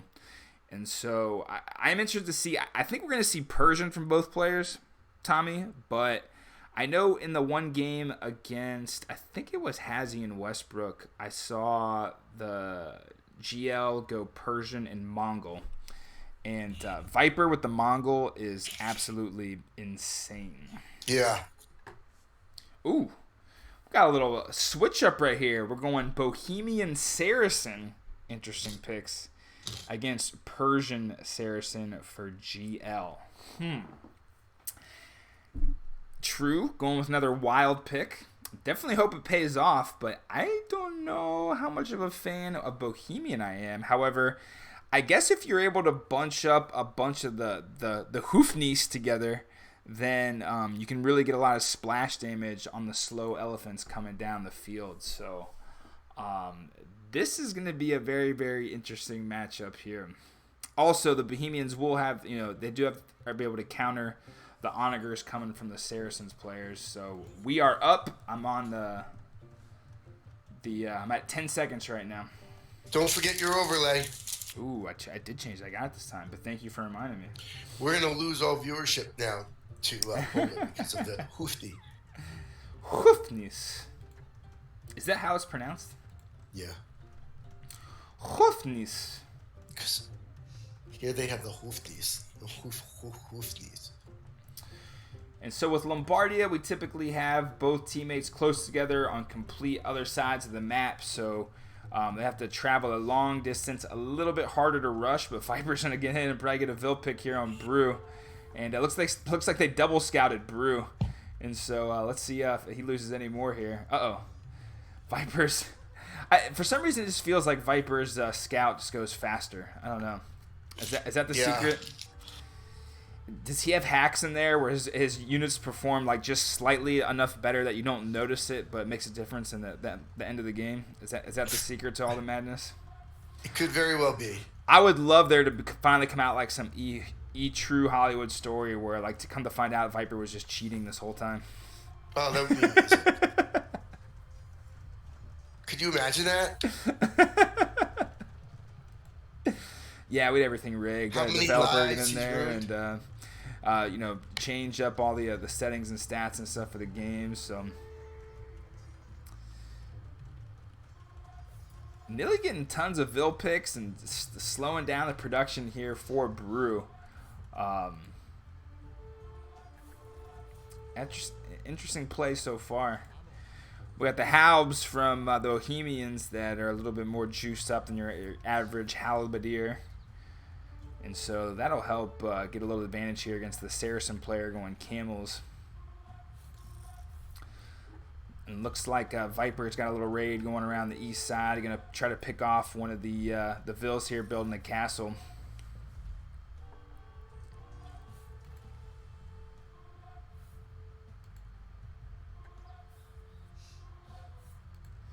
We got Brew making moves down the west side of the map going at Nili. Try to stop some of the other castles from being built. But again, on Lombardia, a lot of distance to cover. So not that easy to really get an early push. It's more about, protecting your units and gradually trying to move down the map. And obviously Persian being a good select because the elephants takes a long time to build up, but once you get them going, the most powerful unit in the game. 20 plus 4 attack, 620 on the HP. Brew trying to cause some havoc back here in the back of Nili and Viper's base with some camels, but not really going to do too much damage. I think it's going to get cleaned up pretty easy. And we got True shutting down the south part of the map. It looks like they're going to be able to take that corner. And they're fighting east-west, which is really good because it makes it very hard to maintain corners for trade. So this could be a much faster game. Yeah, I think True is just going to try to fortify up down on the south part of the map and squeeze off that corner.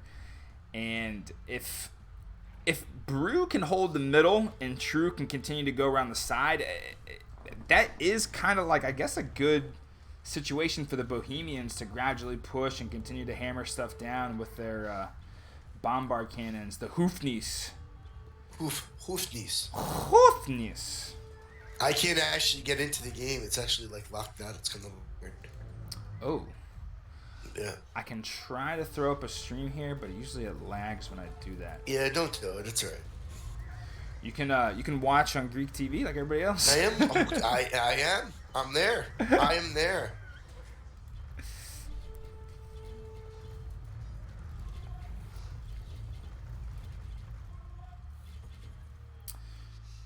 So it looks like they were able to clean up the early offensive for True. And so they're going to try to seal. They got a castle up here. True already got the Treb trying to bring it down. Viper trying to bring these Cav Archers over. Let's see if he can get some snipes in here. Let's see how good the micro game is with these Hoopneys. That is the difference if he can snipe a bunch of those.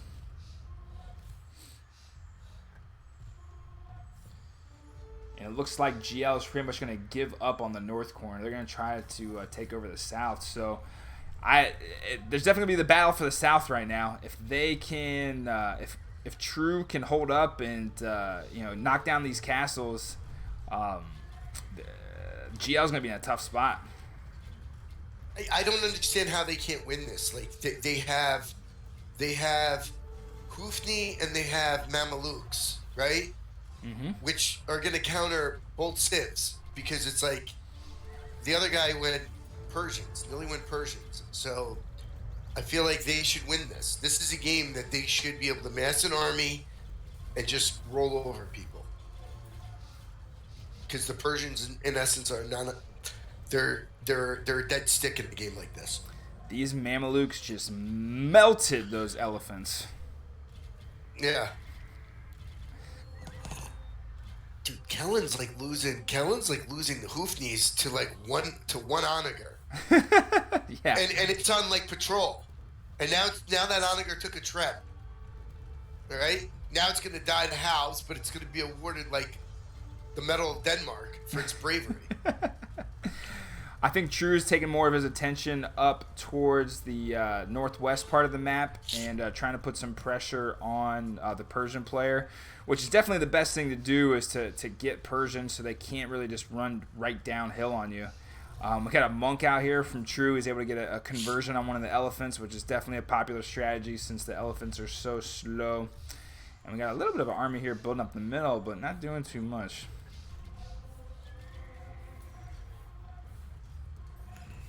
Yeah.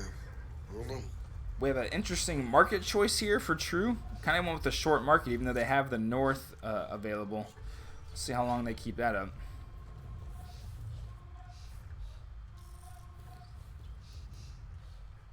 And it looks like the GL is finally going to be able to get their markets up down here in the south. And they're going to be able to hold the south. And so it's going to be interesting to see where this game takes off from here. Nili making a move up towards the north part of the map, but once Bruce sniffs it out, these Mamelukes are going to shred that pretty easily. And, True coming right down the pipe right now with a couple of Hoofneys banging on the castle. I'm speechless. Viper coming up to help clean up. Let's see if we can get a couple good shots here from the Hoofneys. Kills one of his own units.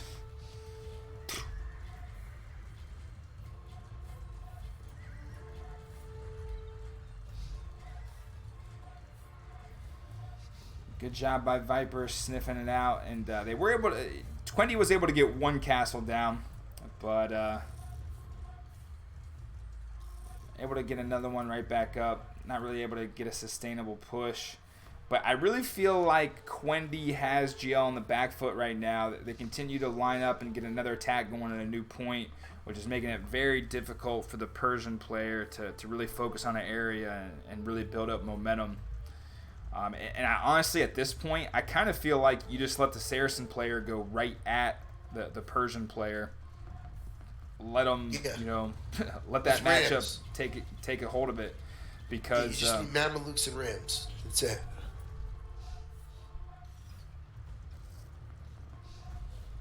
And as many of these castles as they can get down is definitely an advantage. Maldahar is still with us. Notice the loyalty, the cool people that watch the stream. You know what I mean? hey, different strokes for different folks. So we definitely appreciate everybody rocking with us on this one. This is a matchup where I just wanted to be like, all right, I want to watch my version of this game, so I'm going to go ahead and cast it for everybody.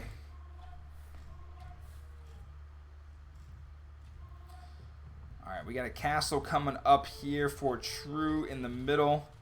And why they're not going Ram, Mameluke, and a couple onagers. But Brew wants to make this hard for himself, I guess. I don't know. I think you got to go... I don't think the Anis are terrible. Ram doesn't do necessarily that well when you just run into a bunch of elephants, you know? They get sniped down quick, and then you got these BBCs coming out. They're, pounding on the Mamelukes. So, dude, this Viper had some great Cav Archer micro. Him and Onagers is shit. Like, he can't like... Oh, yeah. Yes, he can. Just wait. Once he gets the Mongols out, you'll see some just insane micro. Okay. I mean, let's be honest. Viper's probably the best microer in the game. And Nili is going cannon now. Now, why is he going cannon? Because Brew doesn't want to go siege ram. So, he's making a much tougher fight out of this. I don't know if Ram's a good move. I think they just get chewed up. No, because it will absorb the Cav Archers when they come over to try to mow down the Mamelukes. I don't see too many more Cav Archers on the field here for Vipe, but we Oh, definitely... just wait. Just wait. That's all I'm saying. They'll come pop out of nowhere. Where they'll come popping out of the woodworks. People are hopping out of the closet, and Cav Archers pops up. Gotcha, bitch. We got the monks coming out here as well. Let's see if Kellen can snipe down these Anis. Down goes a castle for GL.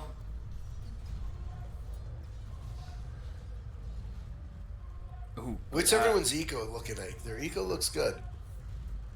True is struggling right now. He's under 500 and everything. He does got some stone. Brew is sitting pretty with 2.7 food, 4,200 gold.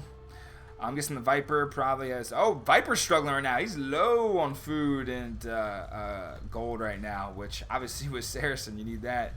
And then Nili, I guess I can just look at it like this. Nili's sitting on... he's still sitting on about 2,500 food, but Quendi is getting a push going right now. Yeah, they're actually starting to push at the longest possible point that they have to push. Isn't that weird? You know what I mean? They're pushing right at the top of the mountain. Yeah. Good logistics. Yeah, I am kind of confused why they didn't just continue to push down the south part of the map. I think Nili started getting some elephants rolling, and they really wanted to protect the trade over there. But yeah, if they can get at least put a dent over here and then eventually transition back to the south part of the map, yeah, I think you're right. They're definitely going to be able to take over the trade a lot easier if they get to the south part over there. I know this sounds crazy, but if they just had a couple rams, just saying. I think right now, if they slip some rams in, it'd be good value. Yeah, you need to get rams in so when castles are firing, they're firing at the rams. And then you could run your Mamelukes through, and you could just start hitting shit. But we're not getting that. I love the fact that Nili is still making elephants. That's awesome. You know what I mean? Like, that's awesome. He's like, these Quendi boys, I'll go Persian elephant on Mameluke and show these guys. Down goes another castle. All right, unless GL can do something about these hoofnies, they're just going to keep plowing away at all the real estate over here. Brew getting a quick castle up here. Let's see if True can snipe down some of these Anis. Ooh, and they call it. They say, screw it. It is over. Ooh, that was a quick Lombardian matchup. Hey, we got to go ahead and give props to True for bringing in the Civ matchup there. The Bohemians were a good pick to be able to counter what they knew was coming at them with the Persian elephants and the Saracens. They really called GG? Yeah. It's so weird. It's over. Yeah, apparently Is that really it? Like, so that's it? So, like, GL's really only good on, like, these, like, weird maps? Yeah, they're only swamp people. They can't hold with Quendi on these land maps apparently, which is going to be interesting for the next next map because it's going to be Ghost Lake. So there is water, but it's frozen. So Yeah. what do we do there? Brew absolutely slaughtering last game. Actually, the Viper did have 500 kills, but Brew had only 360 loss. I mean, obviously going up against Persian, that was a good matchup.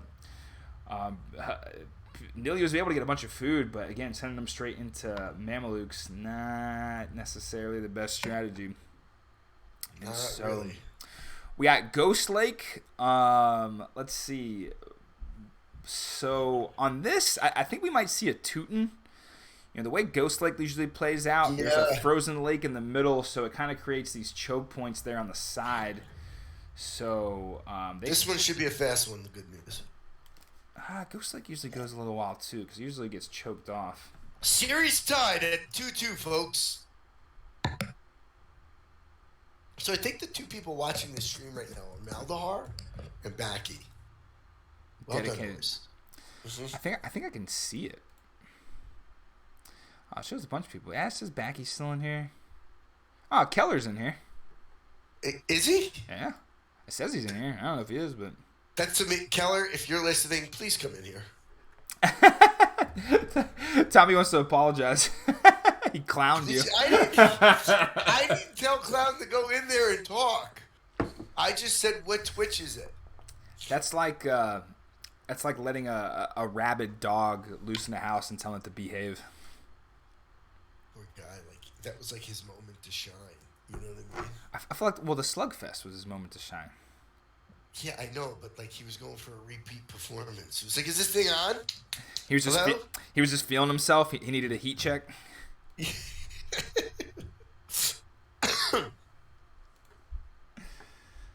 All right, so we got Shrew in there. I would imagine that we're going to see Leash again. I know that they still have... So, I wouldn't be surprised to see Sicilian on Ghost Lake. I feel like we're going to see Teutons. I feel like we're going to see, ready for this? Slav Frank. On Ghost Lake? Yeah. Interesting. I think they might save that, and they might go Runestone later, but you could be right. You could be right. They always save the best for last.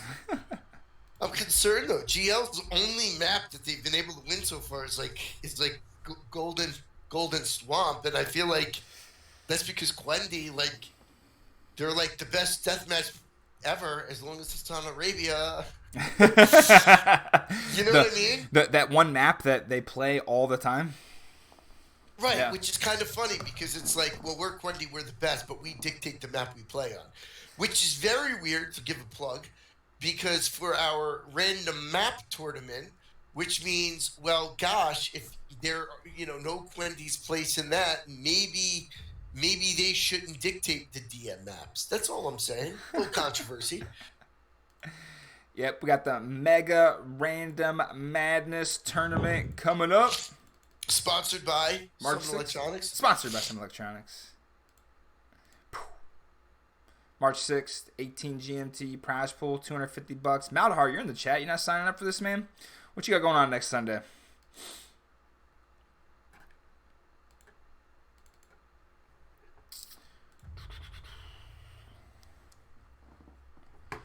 All right, there's been this interim DM game going on for a while. Not the same game, but Techie Sam, Sam Juro, Azerty, and Pikeman are apparently battling it out. Are any of those good call names? No. No. All right, and we're off. Teutons, Koreans, Mongols, and Lithuanians. Who took Lithuanians? Please tell me it wasn't Kelly. It was Leash. Okay. It was Leash. And so this is going to be interesting. I feel like on this particular map, I like the Korean-Mongol combo better because, again, you're going to have these choke points on the side of the map. Yeah. Teuton's obviously a good all-around civ, and if there's anybody, though, that I want to play a cavalry civ like the Lithuanians, I'm definitely going with the Leash. And so expect the Leash to literally be all over the map, just trying to shut down all their production. But, yeah. Hey, are you ready for some micro watch? We'll see. Watch Viper here with these Mongols. It's going to be tough. It's going to be tricky. Man.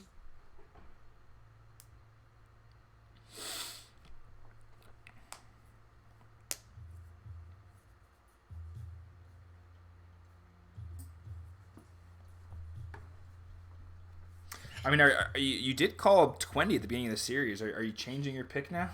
No. I think the Quendi will eventually beat them because there'll be some more maps that they always play. This is a very interesting lake because it's more of a pond. Okay? What minute mark are you at, Greek? I just got the 30. Okay, 30 so, as did I. They got very, very lucky. This is a very, very small lake. All right? It's about 700 pixels wide. So your standard lake is around 1350. So about almost half the size. But no, like there's a lot here. Neither side is favorable for trade. So that's going to be interesting. No, yeah, we got a whole maze going on back here. But Leash does have it is favorable for him to snag 3 relics. Yeah, we got Lithuania going against Korean at the beginning here, and that was probably the better matchup for Lithuanians, so they don't have to go up against the Camels for the Mongols.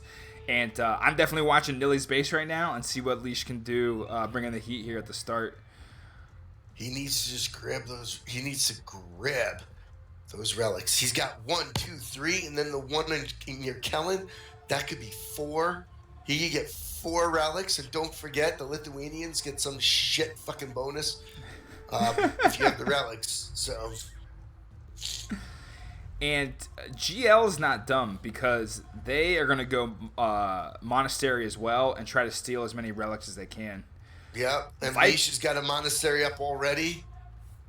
Viper is already sending help to Nili's side. Leash is just running circles around the base. Ooh. 2 monasteries up, 2 monks coming out. And Nili is sitting on 6 villagers right now, so he's definitely behind the 8 ball. Yeah. True is only sitting on 8 right now to speed things up.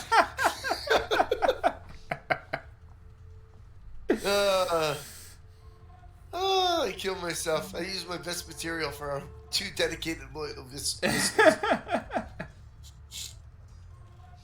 Yeah, I guess I should have woke up for that hype video yesterday. Look at that! Yeah, dude, look at that monk trying to run that back with the house behind him. You see it? Oh yeah, I do. Run! Run! Oh, was there any decency? Now they're gonna get smacked around by the 4 swordsmen. Cut it, roll it. That's awesome. But Nili's in trouble right now. He's got not a whole lot going on, and Leash is just going to continue to run circles around the back of his base. Yeah. And look at this army coming across the lake from True. Mm-hmm. I think... I have no idea, but they're walking over. I think they just need to go ahead and just... they can end it right now against Nili if they can just get up and get going. Mm-hmm. He's not... What is he doing? He's not even grabbing the relics. Uh-oh. Get over there. Grab the relics. Okay. The dying effort of that monk paid off. He now has two relics. He has 3 on his way back, and he's looking for the 4th. You think Kellen would help him, have someone walk over to it? But no. Ooh. Ani shots. True and Leash are doing a good job of taking early map control. True is definitely building up a nice little Teuton wall. He must have been watching some Maldahar tape, getting the slow push ready to go down on the Mongol. Leash is going to try to snipe some of these villies putting up the castles over here. And Nili's struggling right now. He's sitting at 65 pop. Viper's sitting at about 80. So the Quendi boys are bringing the hurt right now.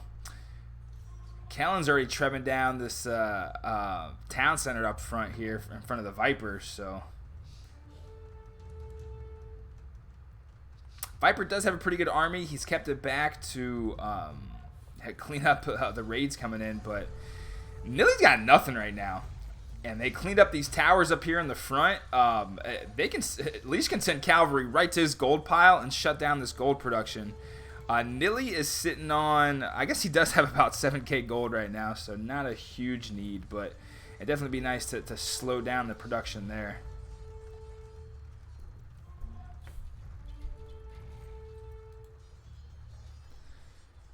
And Leash just absolutely running laps around Nili right now. Holy moly.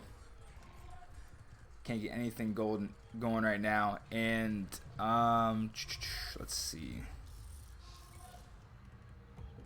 Leash with 3 of the relics right now. So he's got some juiced up cavalry with the Lithuanians with their bonus. Got another raid of cavalry coming in. See if he can stop some of these castles from going up. I think this castle next to the gold pile will. Let's see if he can stop this one. Man.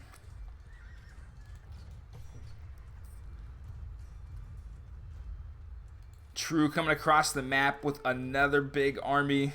They are definitely smelling blood in the water. Nili is just not able to mass up. And with Koreans just so slow, they're just unable to... Advantage to overcome. It's just too much. I mean, Viper has this whole army in the back corner of the base trying to help out because Nili doesn't have an army to go clean it up. Come to find out, there's nothing there. It's actually Leashed up front, knocking down the castles in front of the base. So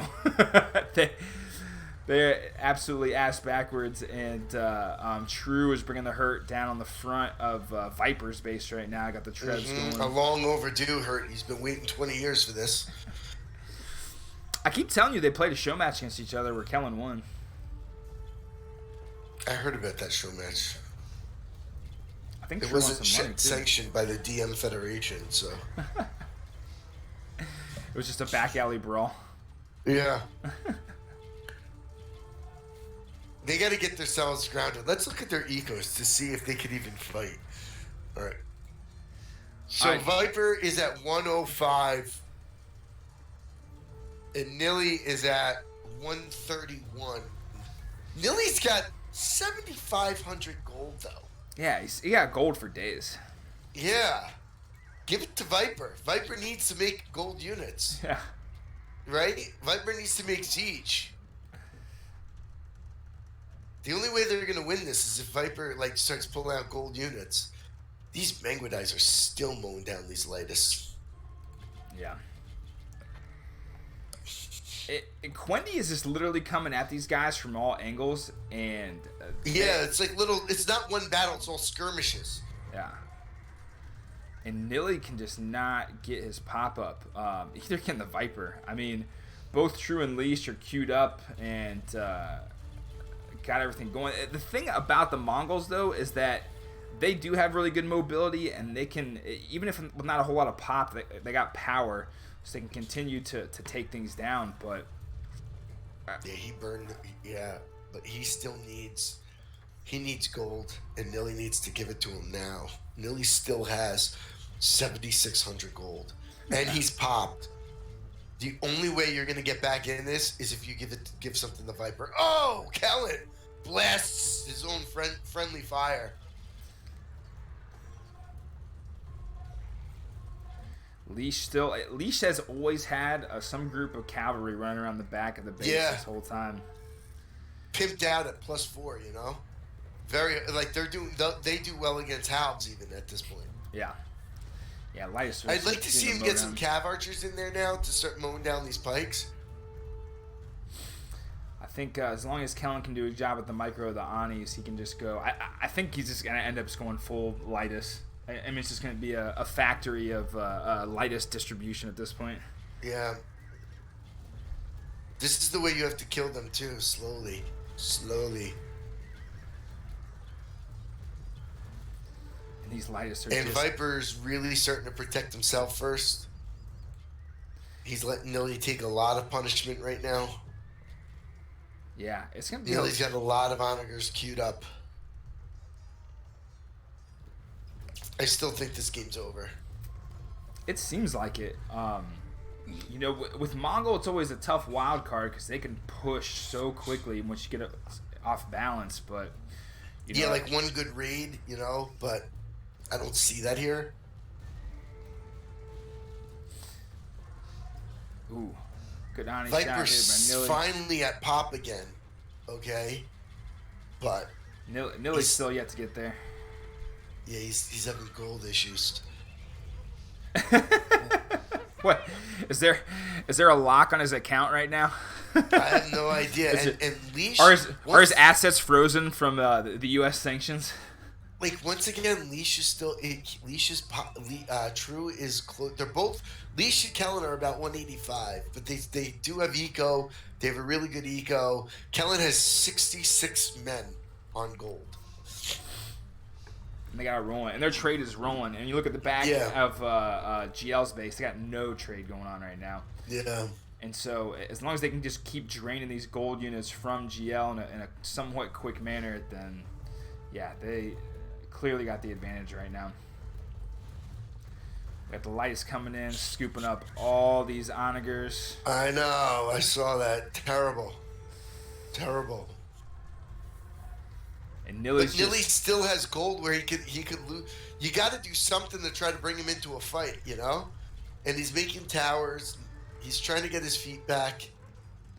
Up in the north part of the map, we got Kellen raiding with a bunch of paladins here, getting the trade, and see if he's able to snipe down all these. Ooh, this castle's about to go up. See, oh, he's able to pick off the last villager there, and that castle is not going to go up. There's a little break in the wood line right here, able to sneak by. Yeah.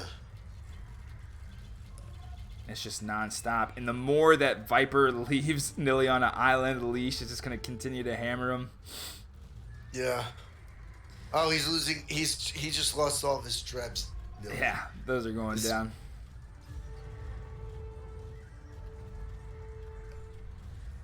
Yeah. If you look at the defense that Leash made with Kellen, I really like it to protect their trade. You see how they made it so you couldn't raid it? Like, it's very cute. Yeah, they've been practicing. They're ready to go. Yeah, it's very good heads-up play to do something like that on a map like this.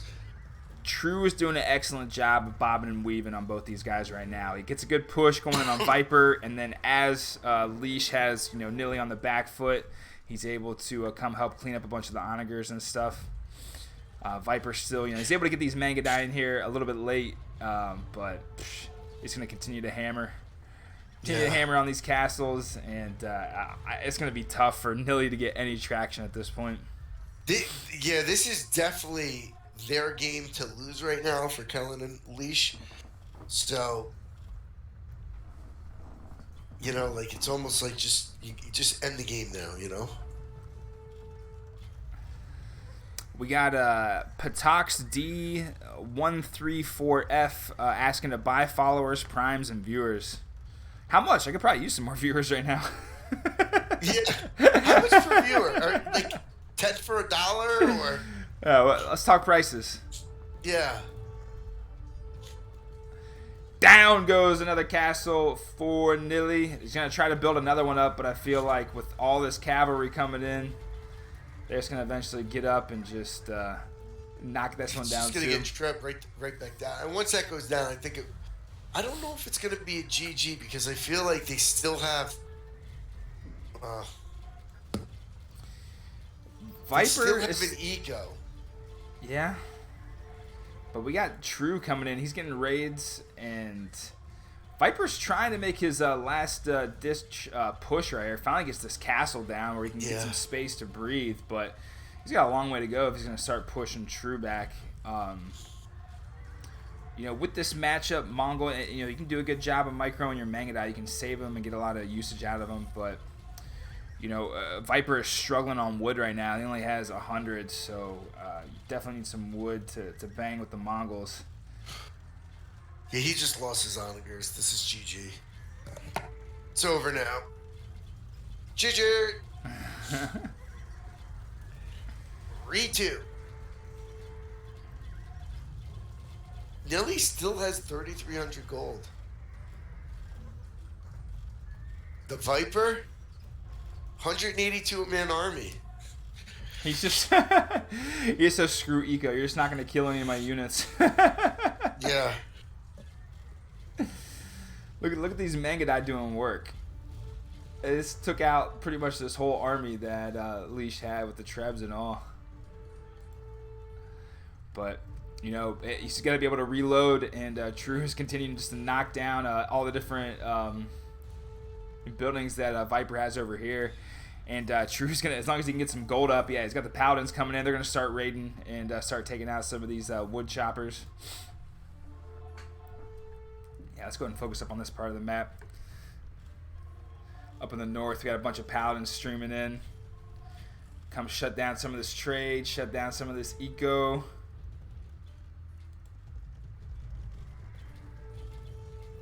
Not looking good now. Yeah, GL is looking pretty toast right now. Viper's just been running these Mangadai back and forth. I'm sure his kill death is going to be crazy at the end of this. I think we can check it, but No, we've done that before. Remember? oh, we'll wait till the end for some suspense. Yeah. No, there's too much. This is like they're both on their heels with this. I mean, there's nothing that Nili's going to be able to do to stop this barrage of Lightus continuing to come in. Excellent job at least getting the BBCs out to snipe these Trebs and start pounding on these towers up front. You always need a good BBC. Who were we talking about that with the other day? We were talking with a lot of people. Oh, I think it was with Harry Boy about the BBC. Yeah. And I think that's it. I don't know what else he has left. It's like they're hitting him in 3 different spots with 3 different armies, and it's just not going well. Now, they are still holding on right here. I don't know what they think their win condition is, but like Viper has to literally keep running the same group of Mangadai back and forth, which they do well when they show up, but you can't be everywhere at once. Yeah, and he's down to 100 pop. So yeah, it's just the Mangadai left. They're true Mongol nomads right now. They're just like, all right, no food, no housing. You guys just go out there and make it happen. Yeah, they don't have a trade. This is over. Ooh. Couple good shots. Ooh. Good shots there by Leash with the BBCs. And the GG is up. Quendi B takes game 5. And they are 1 win away from making it to the finals. Not just the winner bracket finals. Yeah. And beating Viper. Getting the monkey off their backs. Finally. Kellen's childhood dream of... He did knock out one of the dreams there of going to work for the video game that he played his whole life, but his second one is now to beat the Viper. Yeah. You know what? Viper's KD not as good as I thought. 618 to 550. Leash just absolutely bringing the hammer. Nili went 550 to 800. Ugh, that's brutal. Oof. There was a I'm not going to name any names. Someone that was very close to Kellen growing up, right? There's a video of him sitting on Santa Claus's lap, and when Santa says, "What do you want for Christmas, little boy?" he goes, "To beat the Viper."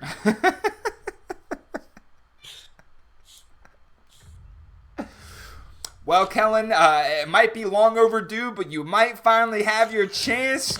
We got 3-2 Quendi B. Game 6 is going to be home map of the losing team. And so I think it's pretty obvious that GL goes back to Golden Swamp. Yeah. Yup.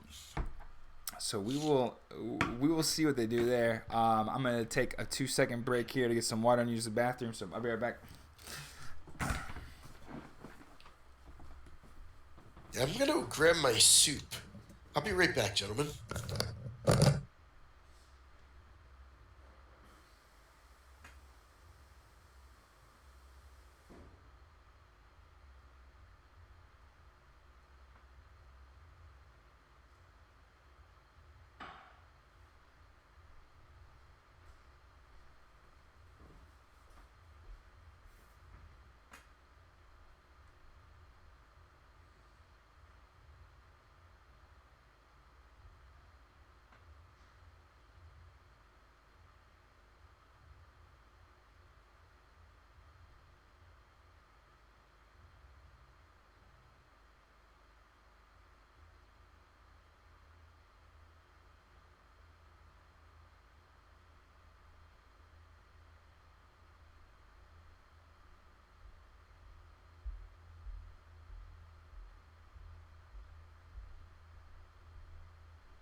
Whoa.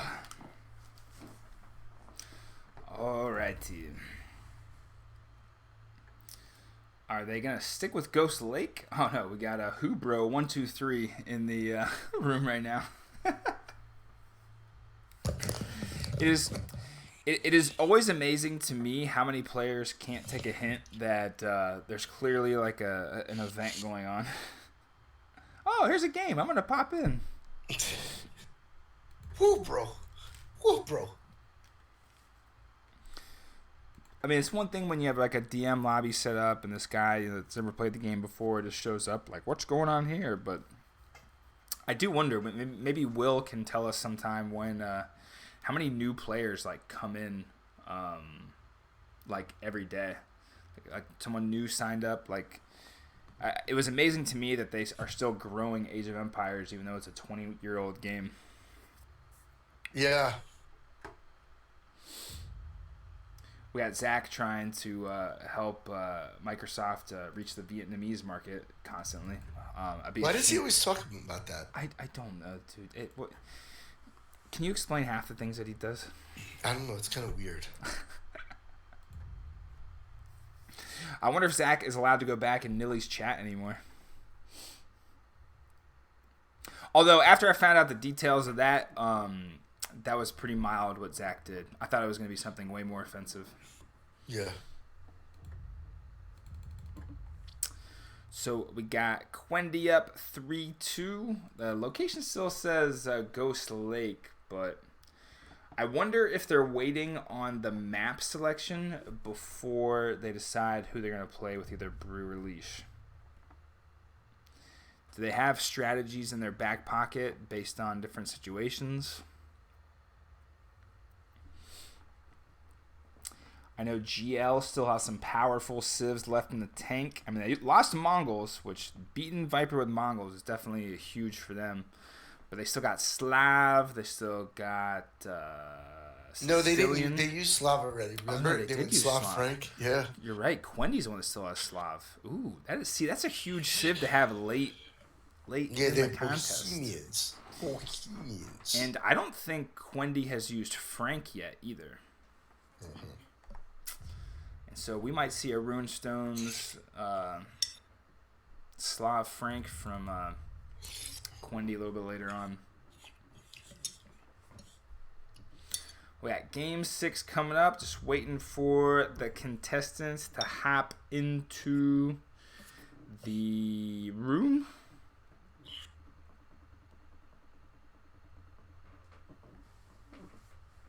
Is that some coffee you got going on right now, or did you make yourself a soup?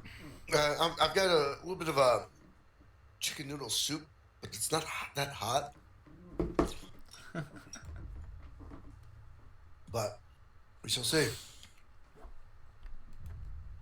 So that, I think, was the most sound. That was the best game I've seen from Quendi so far. Not the Hun Berber one? Yeah, that Hun Berber one. I take that back. I mean, that was the slaps right there. They pretty much rushed Viper off the map. Mm-hmm. And so, Viper and Nili came back from 3-0 against the freaking boys. Does GL have it in him to run the table here on these last two? You never know. They might do something crazy like sub and brew. If if we see Golden Swamp in Game 7, I might flip a shit. Is it really? Is that the map for Game 7? No, they get to pick. That's what I'm saying. They get to pick. So if that's what their pick is, ooh. They get to pick right now. No, correct? GL gets to pick right now because they just lost. Yeah, they'll probably go Golden Swamp. Yeah, if I'm GL, I'm definitely going Golden Swamp right now. Yep. It looks like they might be keeping it on Ghost Lake. Leash finally entered the room, so... Yeah, there's no way that they're going to go Ghost Lake again. I think he had to... I wonder if Leash, like in between games, being hungover, has to go to the bathroom and pull the trigger and then get back up in the seat. Get back up in the cockpit. Great use of Lithuanians, though. Fantastic. I mean, didn't give Nili a chance to breathe at all.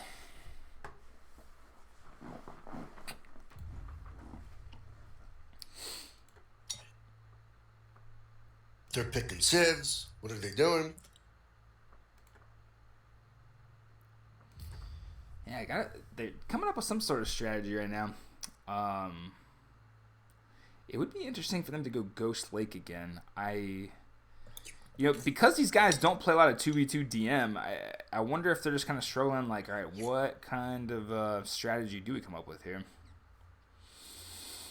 I feel like they've played enough at this point to be in this part of the tournament. I mean, they did beat freaking Andy and freaking Chris. That's not... Well, I'm not saying they don't play enough. It's just how much do they play in, like, these crazy maps with these kind of settings. Like, usually if they ever play, they would probably play, like, just in, doing some runestone. It's just like always, but... I mean, as it gets to this part, it'd be interesting to see what strategies they have.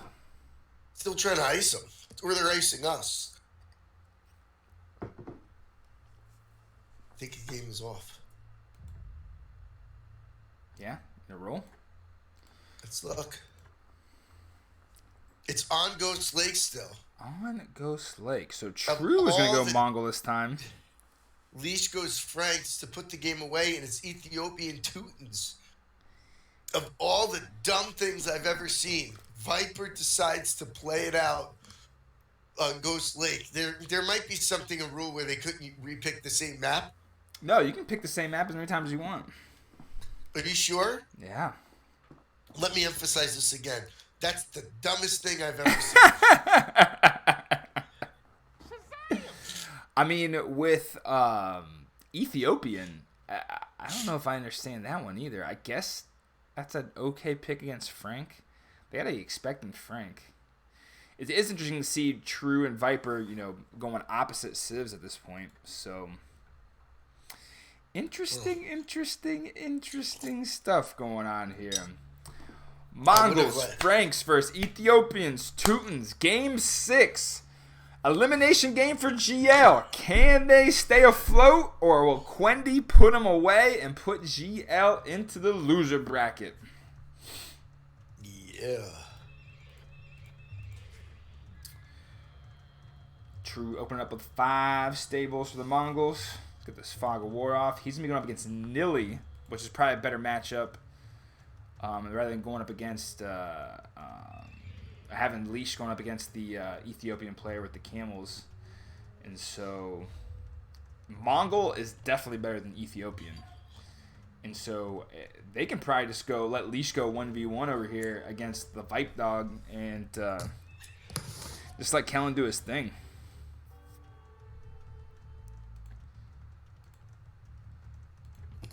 Yeah, I don't know if anyone could just go 1v1 against the Viper, though. I mean, no offense to anybody, but... I'm not saying that Leash has to win it on this side. He can just go 1v1 and hold up, as long as he can while True puts away Nili. I mean, I think True is a slightly better DM player than Nili, and definitely has a better Civ. I mean, Mongol against Ethiopian, that seems like a no-brainer to me.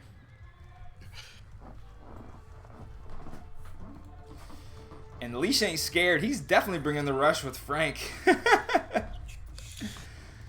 Viper electing to go 4 barracks here and 3 stables and trying to get the castle up as soon as he can. Correction, he's going to go 5 stable, 5 barrack.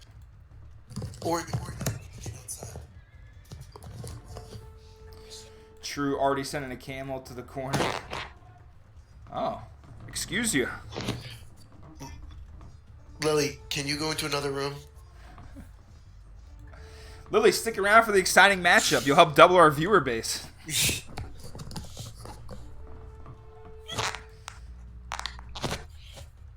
So, looks like once again, Viper getting a little bit of the old double team. Yeah. True and Leash have been doing a good job of sending timely double teams. Right there is going to shut down any eco coming up. It doesn't look like Viper has a huge army out here quite yet. He's sitting on, I guess he's sitting on 63 while True's only at 50 pop.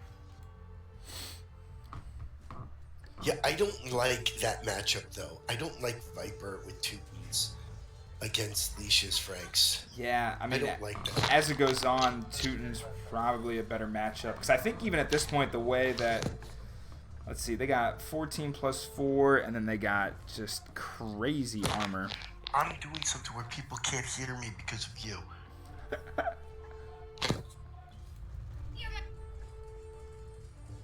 All right, looks like our co-caster has a little...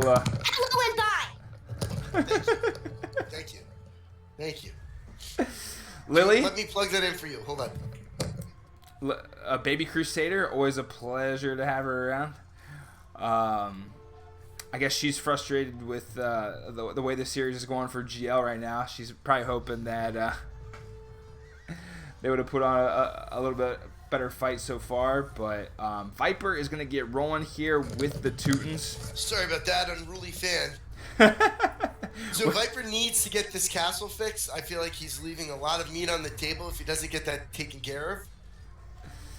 But I don't know how many... does Viper have any villagers? That's just the question. He only has 11 villagers. And he's running 3 up now to try to get this castle up. Well, I'm at the... I think you're with me. I'm at the 8-minute mark almost. Yeah, I'm at 8:07. Okay, I'm just hitting 8 right now. Ooh, no quick wall. What a noob. Look at this army, though, that the Ethiopians have mustered up against the evil Mongols. It's looking like a bunch of halbs, though, so it's not going to get too much value out of this. Yeah, I understand that, but I just feel like they're letting them get up there. You know what I mean? I don't know. Viper finally getting this castle up, which is a huge castle for him. He can start stacking up his siege behind there and eventually start pushing slowly. So, yeah, we need a Kellen to go ahead and do work on the Ethiopian player here. Let's see. Ooh, gonna get some good Ani shots on these trebs. Oh, look at that! Good split. Good split. That's tough to move away to. No one's listening anyway. Who gives a shit? It's hard to split Onager shots with the Ethiopians because of the splash damage. Leash is such a bastard too. He always has these paladins running around the back of the base, pretty much the whole time. And I guess Kellen still has his camel over here. I wonder if he'll see it so he can snipe down this marker. Viper only 28. Only 28. Ooh, monster Ani shot from Nili on these Mangadai. Oh, that is. He's getting it. Kellen got him back though. He just took out his trebs. Gotcha.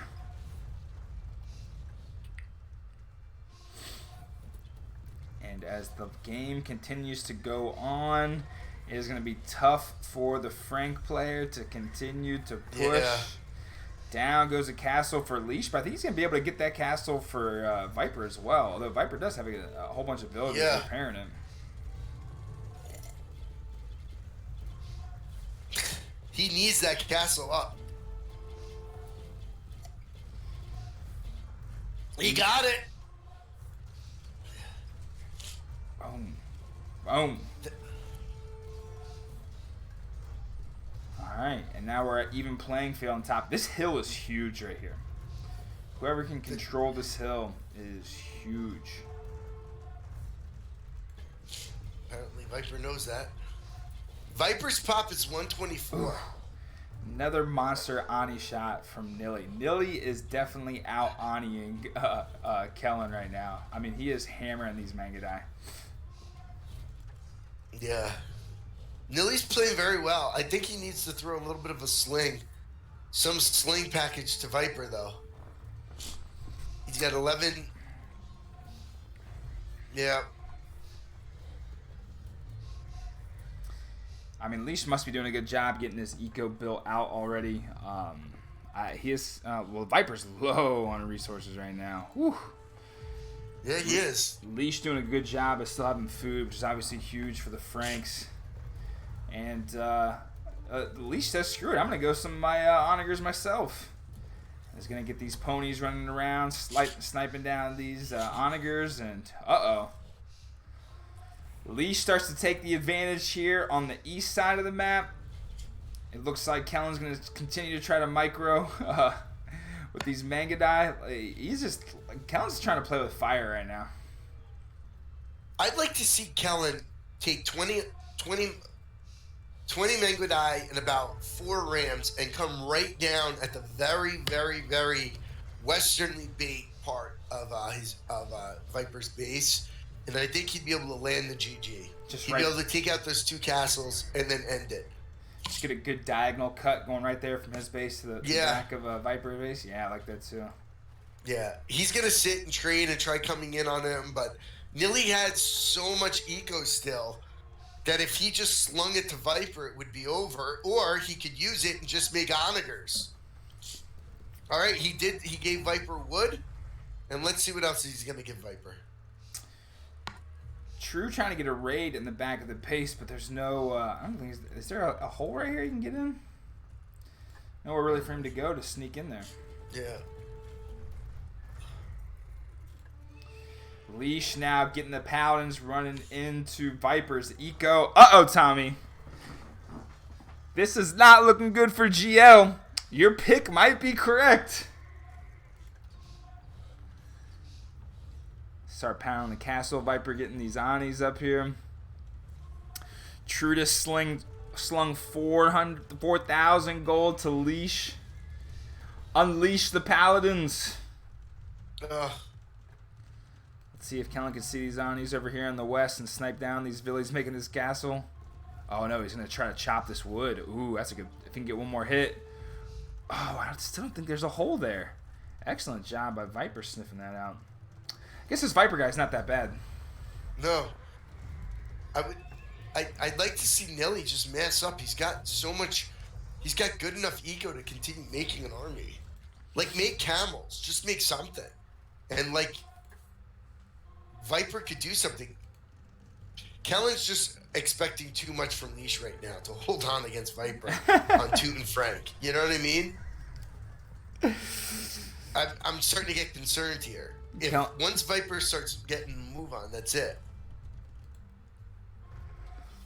Yeah, it's just going to be hard for the Ethiopian player to push the Mongol player. I think you're right, Tommy. Yeah. If he can just make a diagonal cut right through the middle there, that would be a huge problem. Kellen needs to make the raid. He's got the faster army. He can do that, and they can end Viper.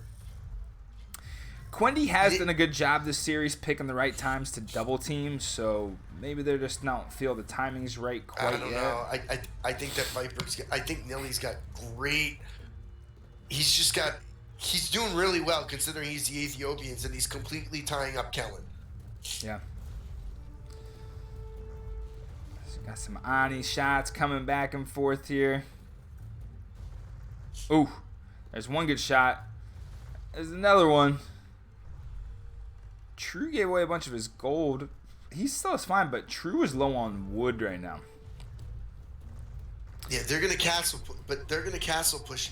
Viper's gonna castle push right now, and he can because he's the Teutons, and this is gonna be hard.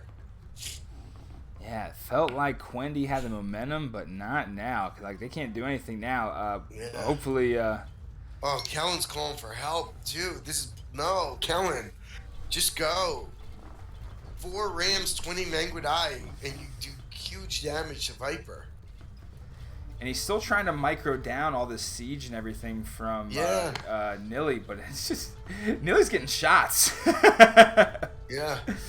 Now, Nili gave him a sling. I think that's going to be it. Leash has been relentless over here. I mean, it has just been a stalemate on the top of this hill, and they've just been going back and forth. Yeah. It's been an absolute slugfest.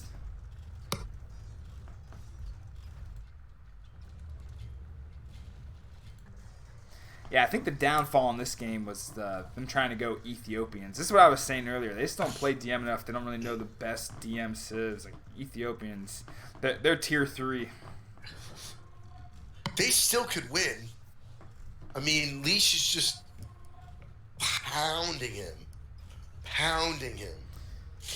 Yep, we got Trebs coming out. He's going to finally lose that. That's a very strategic castle right there.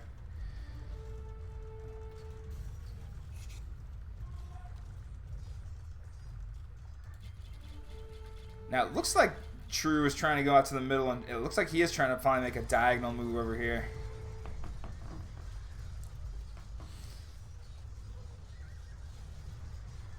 Viper able to get in and knock down some of these Trebs, but that front castle's already lost. It's great that it was able to get it up. We appreciate it when people can get it up like that, but this is just something. I mean, Nili's doing work on Kellen. You know, he's doing work on him. Actually, True's sitting about 3,000 higher score than Nili. Yeah, I'm just saying though, when you look at the when you look at what the Ethiopians are doing. Yeah, it's mostly just been halbs that have been dying, which not as costly. I see what you're saying. I mean, he's been pounded Kellen's Mangadai with those Ani shots. And Leash has been able to really get a good foothold, unless he's getting slung. Oh, Maybe yeah. Leash is getting... True sent him 4,000 gold earlier. Okay, yeah. And the Viper's somewhat close to full pop. This is actually a pretty fun series to watch, I'm not going to lie. Yeah. Hey, when you watch all the best players get at it, it's pretty entertaining, especially in 2v2, where we get to see, all the gold units out for the whole map as opposed to 1v1, where at this point, we're watching skirmishers and light cav. Huge battle on the hill. Yeah, I've seen Huge this. battle. And favorite Leash. Leash is just able to continue to chew it up, and True doing a good job of getting some, Ani help over here when he can. But Nili is knocking on the door, and True has got to focus on his side right now. Yeah. I'd like to see some more Anis on his side. Yeah. I mean, I guess he finally has some down here, but not really protected. I mean, if he had just Anis around his Mangadai, they should just run through the Ethiopians. Yeah. And Leash is going to go in for the kill, I think. Yeah, down goes another castle. Leash putting the hurt on the Viper right now. Viper able to get another castle up down to help continue to protect this trade. But, here comes a bunch of ponies running through the back of Viper's base. Let's see how much eco he can protect here. Yeah. I think you're going to see a lot of trade carts go down, a lot of idle Villy time now. Uh-oh. But look at how quick Viper is at getting his villagers back out. Literally, he starts sending back out as the paladins are running by, knowing that the paladins weren't going to target it. Yeah. That's that expert RM skills right there. Looks like Nili's going to try to get a castle up. It's about 3/4 the way there. Leash decides to run by it. I guess he's going to try to just run in the back of Nili's eco. Oh, and Nili's able to get up the castle. And Leash is going to be able to sit pretty on this hill. I mean, that's a big hill with a lot of room to build up. We got a weird exchange going on right there. And True, again, is just kind of sitting back, you know. I think he might, maybe that's what he's doing. He's just slinging. You know? That's all he wants to do is sling. I know. You don't go Mongols with just sling. Yeah. But True is building something up in his siege workshops. Okay. He's cooking up a little concoction, and he's got those rams. So watch, he's gonna wind up. He's got about, let's call it 12 rams. So maybe he is gonna run him down on Viper. I see. Maybe he's gonna do what I said he should have done like an hour ago. But that's all right. You know. He definitely I had think an now's the opportunity time to then. do it. Yeah, this is the Yeah. time. This is the time, especially with Leash running around, and he's got so much attention on. I mean, Viper's basically holding his units in his base right now, just trying to shield themselves for the onslaught. Do you see that though? Do you see right at the southern tip of where his siege shops meet the Great Ghost Lake? Yeah, it's right there. Yeah, Yep. see, he's got them loaded. Yep. He just signaled for him. Kellen signaled to get him out. So we'll see. Oh, Kellen's losing Mangwadai. You see that? Oh my gosh. Do you see that? No way. In the middle. Oh man, that was a lot. Oh my gosh. Whew. First time player. I wish we had Wow. a kill count on how many Ani shots that Nili's had on his Mangadai. Oh my gosh, Kellen, what were you doing? But Leash is wonder just why still Kelly didn't go hammering and cast. hammering and hammering. They are so close to the. Oh no, I was like, they're so close to that trade. There's like a huge army in that trade. Yeah. True's just kind of baiting him right now. Like, all right, come on. Good luck, Ethiopian. But on the other side, we got Leash running in with another group of paladins, and he's going to be able to get some value through here. They've got him. Just bring the Rams in, and it's over.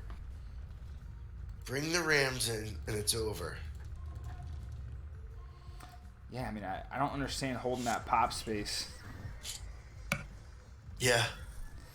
Like, what's the saying? If you don't use it, you lose it. Yeah.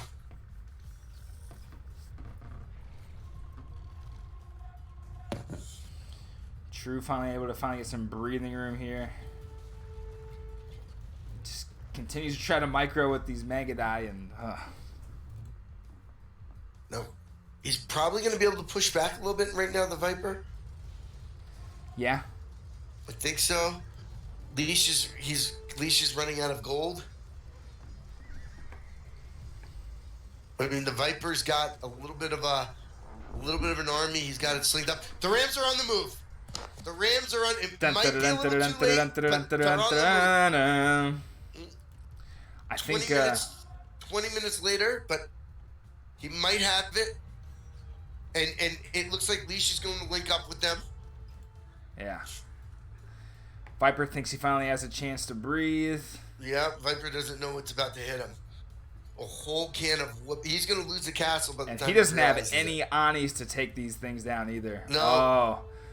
This is the GG push to bring it down. Oh, Viper sifts it out. Got a bunch of halbs, though. That ain't going to do too much. Nope. And here comes the hammer.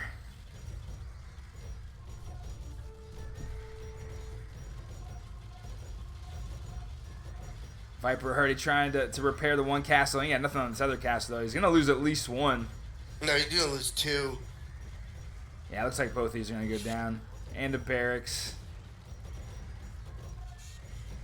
Viper still somehow had enough army that he killed pretty much all the paladins in Mangadai.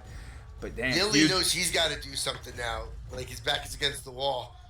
He's got Trebs going. I still don't. Oh, he's got some monitors coming in too. We'll see. And while they went to the one side of the base, Leash already up on the other side of the base, knocking it down another castle. They're both close on both sides here with the trade. I guess I just favor Quendi right now because I just think it's gonna be impossible for Ethiopian to push Mongol. I mean, even if all the castles and everything gets knocked down, Mongols are so good in the open field that it's like, all right. Yeah, I'm just wondering, like, why Nili doesn't have a full pop. Or, like, just a full-blown blazing eco. I don't know. Yeah, I mean, early on they were getting raids in, but, at this point in the game, I mean, again, look at Leash going back and forth on the Vipers. Like, as soon as Vipers touch down one side, he already has another army just running in on the other side. I do have I do feel like you could try for Mengwadai. You could try going, Onager and then, like, a foot archer that fires, like, 20% faster. Just throw it up a little bit. But Leash, once again, is pummeling Viper.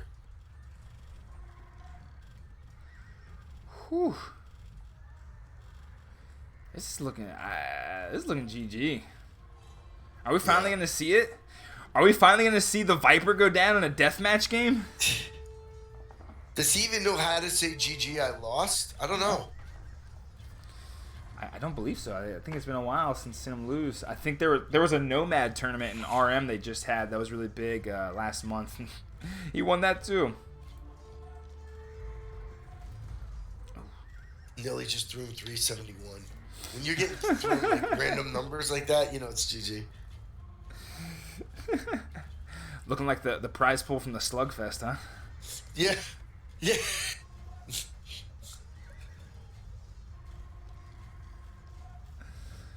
Oh, man. Yeah, I think this is going to be over soon.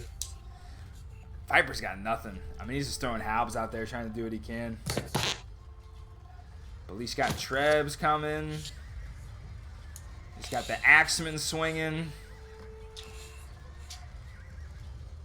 That's because your tubes in your ears are clogged, and that's why you're doing it. You're fine, though.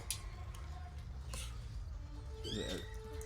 Baby Crusader having some yeah, she's sick. Congestion issues. She's like, I think I have COVID, and I'm like, yeah, and fight through it. Mind over matter. She's great. She's like the toughest kid I know.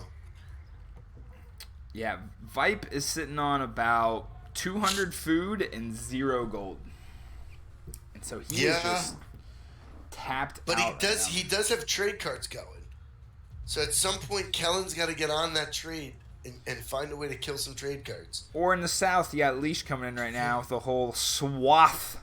Oh, we can get that. Oh, he gets a wall up quick. Ooh. That was a very, very solid quick ball from the Viper to cut down that. That raid would have been crucial. And so now it's time for True to quit dicking around and take these Mongols and run over the Ethiopian. Yeah, he's got to close this out,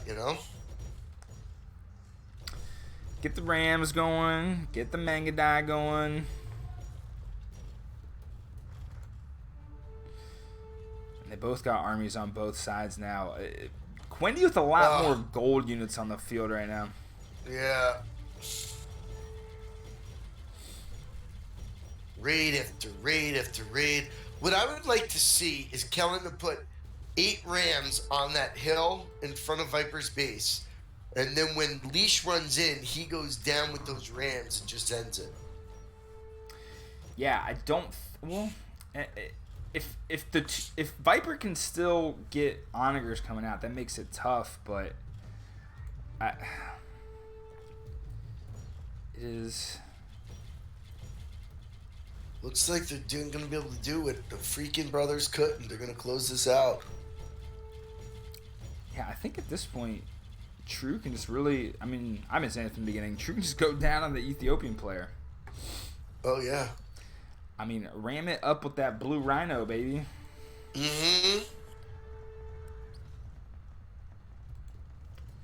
Leash gets into the backside of Nili's eco, and ooh, that is going to be detrimental. The Viper's popped, though. Or, well, he was. Now he's not popped anymore. The Viper stopped making onagers. He's got no gold. He's sitting on 126 gold right now. He can't even make one. Yeah. He's starting to, you know what it is? The Viper's actually helping Nili right now. Yeah. And Nili at some point needs to change up and stop going Hal Boniger. You know what I mean? There's nothing else he can do, though. I mean, what other unit are you going to go? You going to go... I mean, I don't know. Not against Mongol. The Mangadai would just chew it up. And the Onagers on top of that.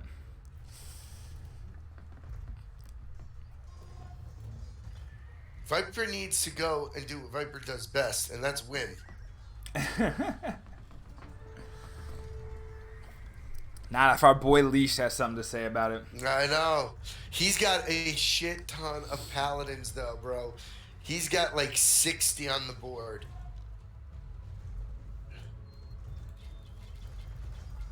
And I don't think Leash knows just how many paladins he has. Yeah, I think Viper said screw it. I'm just going to go full paladin at this point. There's really nothing else that's going to be worthwhile. Yeah. He does still have a few onagers out here, but... I mean, the two... Oh, he just killed the onagers. Good Let's shot. see. Now he's coming up with the paladins and the onagers to try to get the trebs out. Oh, is he gonna get him? Well, we got another side attack here by Kellen with some rams. Going to try to take down this castle. And I ain't got nothing for it. Yeah, come on, Nelly. What are you doing over there? I think their ecos are just too much. Yeah, I mean, Leash is just pouring men in faster than he can make them. He's just got a real garbage sieve.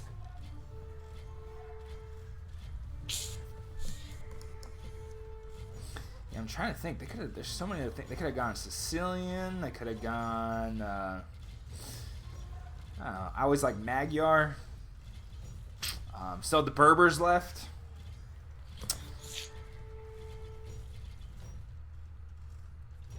Yeah. Viper's base is just crumbling right now, and we got a bunch of paladins coming through here. Oh man. Yeah, it's GG. I mean, they pretty much getting pushed back for the latter half of this game. It's just like Nili needs a miracle. Nili really needs to go and.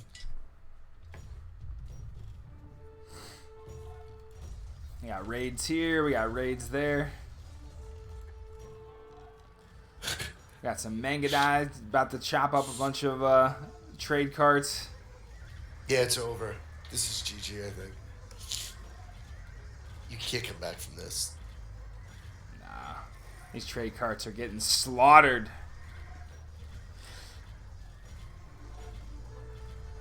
Oh no. It looks like I'm going to be incorrect in my prediction. There is the GG from Nili. And this one is over, folks. We got Quendi B, True, Unleashed, and Brew taking down GL. And how about that? All right. Well, congratulations to Quendi B. They are going to be going to the finals. Tommy, your thoughts on the series overall? I feel like my correction would have been right at 4-1 had they not had another Golden Swamp. Yeah, other than the swamp, the Quendi boys, they put in work. Yeah, you take away those, and they were awful swamp games, right? Yeah. But you take away those games, it really wasn't much of it was a one-sided tournament. Yeah. Quendi came out strong. Leash. It hasn't been playing too much recently. Started playing a little bit this last week and just came out just hammering, doing what he does, getting the paladins out, running around the base, raiding, pummeling. He played really well in that game. And so did Kellen, like with his sling and doing everything like that. And he finally listened to me, with putting the Rams in. Because that really did hit. That really was a big boom. Yeah, that was the kind of the point where Viper just really couldn't do anything else after that. True always, he has that good all around game. What is a player that we can compare him to? He's like Scottie Pippen. Scottie Pippen. He can get buckets, phenomenal length, defense. And Joro's pissed off that Quendi won. He is, right? The average age of a Quendi member is 45. Oh, we have a hater. The one GL fan in the DM community, our boy Joro. Joro, we gave you the opportunity. He's definitely a friend of the program. Joro, we gave you the opportunity to come in the booth and talk your shit against Quendi. So, but hey, thanks for sticking by for making up 75% of our viewership this afternoon. Yeah. But that hype video definitely should have happened yesterday. A little bit too long of a night on Friday night. I needed a little nap. But all right, so GL is gonna be playing. I guess they're waiting a week because the bracket here isn't updated. I'm gonna go ahead and say I'm almost positive the Doge Stars put away the Caster Boys. So looking at Freakin' versus the Doge Stars, which I think, Tommy, if that game is on the weekend at a good time, it might be a game that we'd be interested in casting. And for our four loyal fans, absolutely. Giving you guys the premium content you deserve. Also, keep in mind, I do put all this stuff on YouTube, and I usually get about 100 or so views watching it later, so that'll be fun to. It'll be fun to hear Baby Crusader shout out. Yeah. And then I'm not sure if Suno versus Suno Noob happened. I didn't see any recordings. No, it did not. Westbrook was he had COVID, which is actually kind of funny because usually the Sunos are always making up excuses. So I feel like he would have loved to have played, and if he lost, just be like, "Yeah, I had COVID." And so the winner of that will face off against Rage and Keller for the semis in the lower bracket, and then the winner of those will obviously go on to face GL. And while I do think Keller and Rage can beat GL. I do.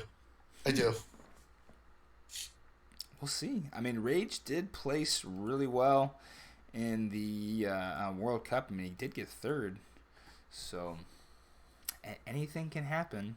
Again, for the few people watching right now, next week, Sunday, March 6th, 18 GMT, the Mega Random Madness prize pool of $250. We got 13 contestants so far. We got 3 spots left to fill up. So if anybody wants to get in and get some more DM on, come on back.